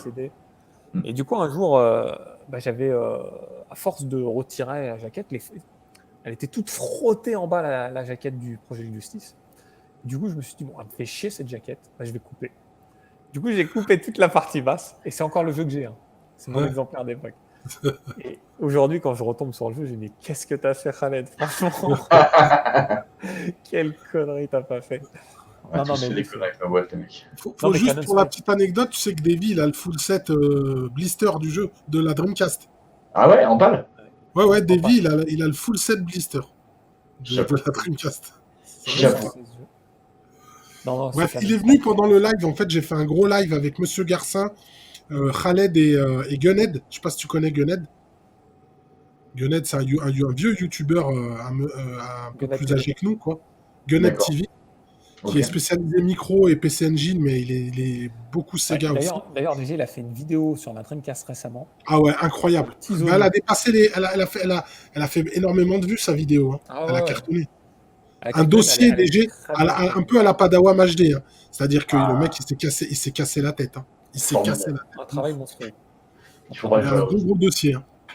Très bien. Mais oui, du coup, on a pu voir la collection, on a vu une partie de la collection de Davy. De Davy qui nous l'a montré en live. Il a des Dreamcast où il y a genre, combien, 30 exemplaires dans le monde? Ouais, 200, non, peut-être pas 30. Ouais. Il y en a une qui recherche, la dernière qui celle de Sonic, là, du concours, il y a 30 exemplaires, je crois. Est-ce qu'il a la Dreamcast Resident Evil Code Veronica? Bien sûr. Mais oui. Il a les deux. J'ai appris l'existence de cet exemplaire avec GT Gabi qu'il a acheté pour 1000 €. Il l'a acheté pour 1000 €, je crois. Alors, il a raconté l'anecdote dans le live de Colic, il était venu. Il l'avait raconté dans le chat. Non, c'est vrai que c'est... Bon, en tout cas, les amis, on va se canaliser parce que là, on a dépassé largement les délais impartis. On va quand même prendre le temps pour finir, toujours par la conclusion habituelle. Hein. On s'excuse déjà auprès de la communauté. Effectivement, on ne peut pas tout citer. C'est une console qui nous a tellement marqué, la dernière console Sega, qu'on a forcément omis de rappeler certains jeux marquants. Mais les commentaires sont faits aussi pour ça, hein, pour échanger entre nous, pour discuter. Mais là, je veux poser une question à DG. Même si j'ai déjà un peu la réponse, hein, mais si une personne vient te voir, DG, et te dit, écoute, DG, je suis super content, je me suis rechopé une Dreamcast. Maintenant, j'aimerais bien me choper 3 jeux. Qu'est-ce que tu me conseilles? C'est dur, j'aimerais bien lui conseiller Fantasy Star Online, mais ça n'aurait pas beaucoup d'intérêt de le faire uniquement en 2021. Ouais, en 2021, ça n'aurait pas beaucoup d'intérêt de le refaire que en offline. Je lui conseillerais évidemment Shenmue. Ouais. Le 1 et le 2. Non, je les prends pour un seul jeu. Hein, le 1 et le 2. Oui, t'as raison. Un Jet Set Radio. Ah ouais? Faut le Ah, faire j'aurais pas pour les Jet d'accord. Set. Ah ouais, pour l'ambiance, pour le gameplay, pour se replonger vraiment dans ce qu'était la Dreamcast à l'époque. Ouais. Et peut-être un versus, non? Moi, j'aurais pensé que tu as dit Virtua Tennis, mais Ah, Virtua Tennis, je pense qu'il a vieilli. J'ai pas retouché depuis l'époque, les mecs. oh, Ça je fait pense 20 ans que qu'il j'ai est pas bon à retouché. jouer encore. Le 2 ou un petit Sonic Adventure. Je t'influence là déjà. Non, pardon, je te laisse. Non, non, un J'ai envie versus. non, mais j'ai envie de dire un truc sur Sonic Adventure. Non, je ne conseillerais pas Sonic Adventure parce que c'est des jeux qui ont extrêmement mal vieilli, les deux, Ouais, malheureusement. je suis C'est des d'accord. jeux que j'ai adorés quand j'avais 14-15 ans, mais, non, mais la vérité, c'est que ça a très mal vieilli. Il y a un seul Euh, Dreamcast que j'ai jamais fait, hein, c'est le Shuffle. J'ai un jamais. jeu, un jeu qui n'a pas bougé, dont on a parlé tout à l'heure, Marvel versus Capcom 2, parce Et que là, c'est bravo, bravo. Ouais. indétrônable, les Très mecs. bon choix. Très bon Très bon choix. choix. Et juste pour glisser un mot, parce que je voulais en parler, parce que c'est ça qui a signé pour moi la fin de la Dreamcast. Je crois que c'est le dernier jeu qui est sorti en Europe, c'était Sonic Adventure 2. Ouais. Je l'ai acheté, je crois que c'était en juin ou juillet 2001. C'est un jeu que j'ai fait à 100%, je l'ai retourné dans tous les sens. J'ai eu tous les rois qui débloquaient à la fin Green Hill Zone en 3D. Oh là là. Attention, c'était ouf. Un jeu ouais, qui est sorti à la fin de la Dreamcast qui était mortel à l'époque, mais qui a extrêmement mal vieilli, que je ne recommande pas. Il fallait être Ouais, là à mon l'époque, fils, il encore une joue, hein. fois. Mon fils, il joue, c'est ouf, hein. Moi, je trouve pas qu'il a si mal vieilli que ça parce que c'est mon neveu. Mon neveu aussi, il l'a refait récemment. Il a 11 ans. Ouais. Et alors après, ils ont peut-être un regard différent. C'est-à-dire que toi, tu l'as connu à l'époque et aujourd'hui. C'est pour ça peut-être que tu as un vrai regard critique. Et je vois ce qui est passé par là, et je vois qu'un jeu comme Crash Bandicoot 4, qui est sorti l'année dernière, qui a quasiment pas fait parler de lui, Ouais. reprend des bases de Sonic Adventure 2 et fait tout 10 fois mieux. C'est formidable ce qu'ils ont fait. J'ai adoré Crash Bandicoot 4. Non, c'est vrai que c'est un bon opus. Un bon opus. Et toi, Guigui, si tu devais conseiller 3 jeux? Ah, moi, le problème, c'est que je suis pas objectif parce que j'aime trop les jeux de versus, mais moi, je mettrais Power Stone 1 parce que j'ai vraiment un super souvenir dessus. Je mettrais, pour essayer de varier un petit peu les plaisirs, qu'est-ce que je mettrais un truc bien marquant? T'as connu Hum, Speed Devil? Ah, C'était- Speed Devil, ouais, mais bon, je le connaissais sur Il y micro avait un déjà. online, hein. Il y en Ouais, avait ouais, un ouais, il y avait un online. online, il y avait un online. On n'a Je pas parlé mettrais. d'FPS. Hein. Non, bah, Quake 3 Arena, il était ouf. Mais bon, ça a très mal vieilli. Ah, Moi, j'y très jouais vite. online, donc voilà. Donc, je mettrais en deuxième, je mettrais Resident Evil Code Veronica, parce que c'était vraiment un des premiers qui a été fait en 3D, et puis c'était un épisode exclusif. Bon, maintenant, c'est plus trop le cas, mais si vraiment il veut se replonger dans l'ambiance de la Dreamcast. Et puis, ben, Power Stone, et puis je dirais Sword Strike, tu vois. Strike. Ouais. Alors que moi, je serais plus réaliste terre à terre parce que je connais un peu l'aspect pécunier de la situation. Sur Strike, il est cher. Hein. Il est très cher. Moi, franchement, je lui dirais Virtua Tennis 2. Ouais. Je pense que c'est le fun tout de suite assuré. S'il veut jouer seul, il a le mode carrière qui va lui prendre un temps fou. Mhm. S'il veut jouer à deux, bah, le fun est tout de suite là. Et puis c'est un jeu qui est vraiment pas cher et très représentatif de ce qu'on pouvait avoir à l'époque de la Dreamcast, je pense. Ouais, c'est clair, c'est clair. Je pense que je mettrais MSR parce que, Ouais. pareil, c'est un jeu tout de suite où le fun est là, qui est pas cher, qui est Et qui est encore profond, hein. accessible. Il est profond, il y a Il est profond. beaucoup de. Et puis il est encore dans l'air du temps, visuellement Mhm. parlant. Tu vois. Ouais. Et en dernier, je mettrais, pour être réaliste, en versus fighting. euh, je serais quand même obligé de mettre Marvel versus Capcom 2. Même s'il est Ouais. quand même assez cher. Pour Ouais. moi, il y a tout ce qu'il faut dans ce jeu-là. Même en Jap, il est cher. Non, en Jap, il est largement accessible. Ouais. Après, certaines consoles pâles, ça dépend du numéro de série. Mais Oui, tu peux faire passer. Ouais. Ouais, on peut tout faire passer avec. Un petit jeu sympa qu'on peut conseiller aussi, c'était un concurrent à Metal Gear et Siphon Filter, c'était Oui, oui, oui, Headhunter. j'ai oublié ce Très nom. sympa. Comment il s'appelait? Headhunter. Headhunter. Headhunter, Ah oui, ah, non, je pensais qu'il y avait un autre. Il me semblait qu'il y avait un non, autre tu jeu. parlais de Non, c'était sur mission. PS2. Il y en a un Mais autre oui, mission. Headhunter avec en moto où t'étais avec un mec avec des lunettes là. Ouais. Il était Ouais, super t'as un sympa. chapitre de prime. Ouais. Et putain, il y avait un jeu aussi de sniper, comment il s'appelait ce jeu? Silent Scope. Silent Stop. Ouais, Silent Ah, Scope. il était mortel celui-là. ouais. Super cool. Mais même, il y avait The Nomad Soul aussi, au Ah micro. bah oui, forcément, David Cage. C'est vrai, c'est vrai, c'est vrai, c'est vrai. Tu vois, il y a des Bon, trucs qui, on va s'en Ouais, même, souvenir. il y avait la meilleure version de Soul River, elle est sur Dreamcast aussi. ouais. Absolument, Ouais. absolument. Non, très belle ludothèque, la Dreamcast. Alors, en version PAL déjà. Alors, si on prend la version Jap, il n'y a rien à dire. En tout cas, les amis, j'ai pris beaucoup de plaisir à évoquer la dernière console de Sega ensemble. Avec des jeux aussi qui avaient vraiment. Tu nous as Voilà, On régalé. a On savouré, est voilà, régalé, on a savouré toutes tes anecdotes. Bah, merci de m'avoir invité, les mecs, parce que vraiment, ça m'a replongé dans des souvenirs d'il y a 20 ans. Ça m'a fait très plaisir, Je suis particulièrement épaté sur la. par ta mémoire, en fait. Tu as une mémoire. Moi, j'oublie quasiment tout. déjà, il se J'oublie les rappelle de prénoms. tellement de choses. Non, Moi mais qui après, suis parce que Padawan HD depuis longtemps. j'ai des souvenirs très très forts avec cette console. Je pense que tout est lié à PSO, Shenmue, à certains jeux. Tu m'aurais invité pour parler de la PS2, on aurait parlé de certains jeux, mais j'ai pas du tout ce rapport. La GameCube, Ouais. peut-être. La Ouais. GameCube, c'est peut-être la seule autre console avec laquelle j'ai un rapport de ouf. La Et la, Dreamcast, et toute le- et une le- et époque. la Mega Drive aussi, quand même. Ouais, ouais, mais c'était C'est plus l'enfance. loin, Alors ça que fait là, plus c'est loin. l'adolescence, tu sais, c'est le C'est un âge collège, marquant. le lycée. C'est Mm. très très spécial comme période. Ouais. Bah, c'est la période où j'ai connu la Mega Drive et SNES. Du coup, je vois bien ce que tu veux dire. Je vois clairement ce que tu veux Jamais dire. cette période. Bon, en tout cas, je vous remercie beaucoup, les amis. Biggie, je ne sais pas si tu as autre chose à dire, un mot. Non, tout a été dit. Tout a été dit, je pense. Bah, déjà, on te remercie encore. Un dernier mot pour ceux qui nous regardent. On s'excuse déjà au préalable un peu de la longueur de la vidéo parce que forcément, quand on se lance, on a du mal à s'arrêter, hein, surtout sur une console comme ça.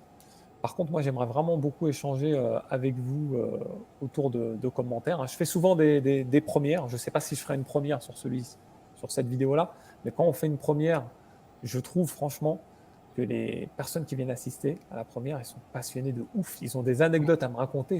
À chaque fois, je dis, mais j'avais oublié ça, effectivement. Donc, si ce n'est pas le cas, il y a toujours la zone des commentaires pour ça, pour nous rappeler certains souvenirs qu'on aura peut-être oubliés, ou au contraire nous faire découvrir certains jeux. Il y a aussi quelques jeux Dreamcast qu'on n'a peut-être jamais essayé aussi, qui méritent peut-être d'être essayés. En tout cas, les amis, je vous remercie beaucoup. Et puis le mot de la fin, c'est à très vite, les amis. À plus. Ciao, ciao. Salut. À plus, DG. Ciao les mecs, ciao ciao.